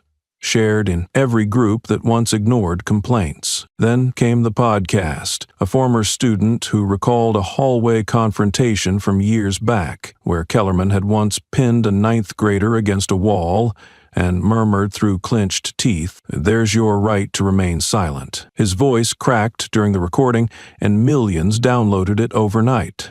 Naomi never commented. She had stopped commenting the day she realized silence, when intentional, carved deeper than outrage. A week after that podcast aired, a local coffee shop named a drink "The Whisper That Echoed," complete with a sharp black espresso shot and a white sugar cube that refused to dissolve. When a staff member asked what the drink meant, the owner shrugged, then simply pointed at a printed quote taped beside the register. "Law doesn't whisper." That same day, a local mural of police officers in uniform, once painted on the side of the precinct building, was quietly whitewashed. No press release, no artist protest, just an early morning coat of gray rolled evenly across all faces, erasing the mural's centerpiece, Kellerman's hand resting on a child's shoulder. Someone replaced it with a rough stencil, barely visible at first glance. It read, "Erase the myth, not the memory." When Naomi entered room 204, no one turned their heads. They didn't need to. The gravity in the room shifted, not in awe, but in alignment, as if a compass had been shaken, realigned. She walked to her seat without looking left or right, slid her bag down beside her chair, and exhaled like someone returning to their skin after shedding borrowed armor. Outside the window, two sparrows landed on the ledge, one flitting nervously before flying off, the other staying behind, still watching. Naomi took out her notebook, its pages empty but vibrating with intent. A classmate behind her whispered her name, not loudly, not with expectation, just enough to tether the moment. She didn't turn. Her fingers hovered over the pen cap, and she clicked it once. The teacher, who had once made her read her essays twice in front of the class, now offered no spotlight. He simply nodded and began the lesson, the way one does when history is no longer a subject, but a presence. Naomi's eyes wandered briefly to the door, half expecting it to swing open with something dramatic. But there was no drama, just dust particles dancing in the morning light, and the quiet certainty that some seats no longer had to be defended, they just had to be kept. In the office down the hall, the new security chief reviewed footage of hallways, daily logs, and lunch monitor rotations. They had quietly replaced 3 staff members in the last 2 weeks, those who had once laughed when Naomi asked where visitors were allowed to sit. One of them had filed a complaint arguing discrimination. The board dismissed it with a single sentence: complicity is not protected conduct. At lunch, Naomi sat alone by choice. She opened a yogurt, peeled the lid slowly, and read the small printed joke inside it. She didn't laugh, but her lips twitched the way people do when they understand the world hasn't fully healed but has stopped pretending it wasn't sick. Across the courtyard, a new sign had been posted over the entrance to the auditorium. Silence is not order. No one knew who had put it up, but no one took it down. That afternoon, a local news crew tried to enter the school. They were politely turned away. The guard at the front desk had a small badge on his chest, not official but handmade. It said, "No clicks without consent." Naomi, back at her desk, didn't notice. She was copying down the board notes, pausing occasionally to underline something, not because it was important, but because it might be. Later, just before the bell, the teacher handed out graded assignments. Naomi had no grade, just a comment written faintly in pencil: "You rewrote the curriculum." "I'm still catching up." She folded the paper in half and placed it between the pages of her notebook, not for safekeeping, but as a placeholder. As students gathered their things, someone knocked lightly on the door. A substitute teacher kneading the class roster. The door closed behind him with a click that sounded final, but it wasn't. Naomi stood, slung her bag over her shoulder, and took one last glance at the desk where it had all started. On it, unclaimed by any teacher or student, was a single sheet of paper, placed perfectly parallel to the edge of the desk. No header, no signature, just a single sentence, handwritten in clean black ink. "You taught a whole country how to sit in the right seat." Naomi didn't smile. She didn't need to. She placed her backpack beside the chair, pulled out a blue pen, opened the fresh notebook she now always carried, and beneath that sentence she wrote, "No one is born in the right seat. You fight to hold it." No one noticed her writing it, but someone always would. The lesson that day was on civil structure. The teacher, a soft-voiced man with elbows that always seemed too sharp for his jacket, paused before beginning. His eyes swept the room and landed on Naomi, but not in a way that demanded anything, more like a moment of mutual understanding. "We are both still learning how to teach justice without making it sound like history." Outside, a breeze tapped the window pane once and left. A news van waited a block away, but never got closer. Naomi had said no interviews, no editorials,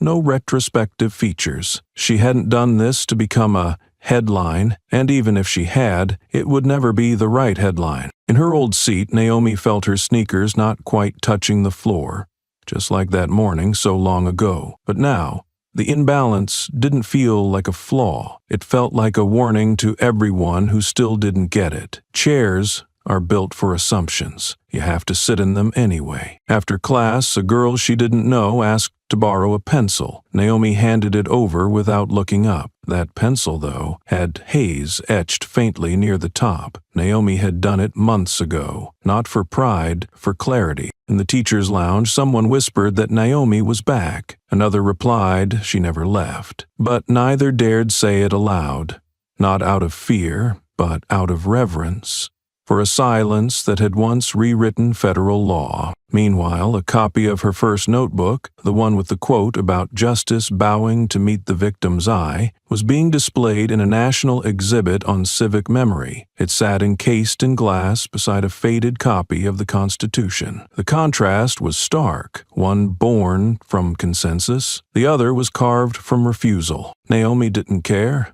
She wasn't there. She was at her desk, writing in her new notebook. The third line said, "History doesn't remember what it forgives. It remembers what it changes." That evening, over dinner, Luther Hayes didn't bring up the law or the court or the speech requests piling in his inbox. He passed Naomi the salad and she passed back the dressing. Between bites, she asked, "Do you think I did the right thing?" He didn't answer right away. Then, "You did something more dangerous. You didn't ask permission." She nodded once, not because she needed affirmation, but because she liked that someone saw it that clearly.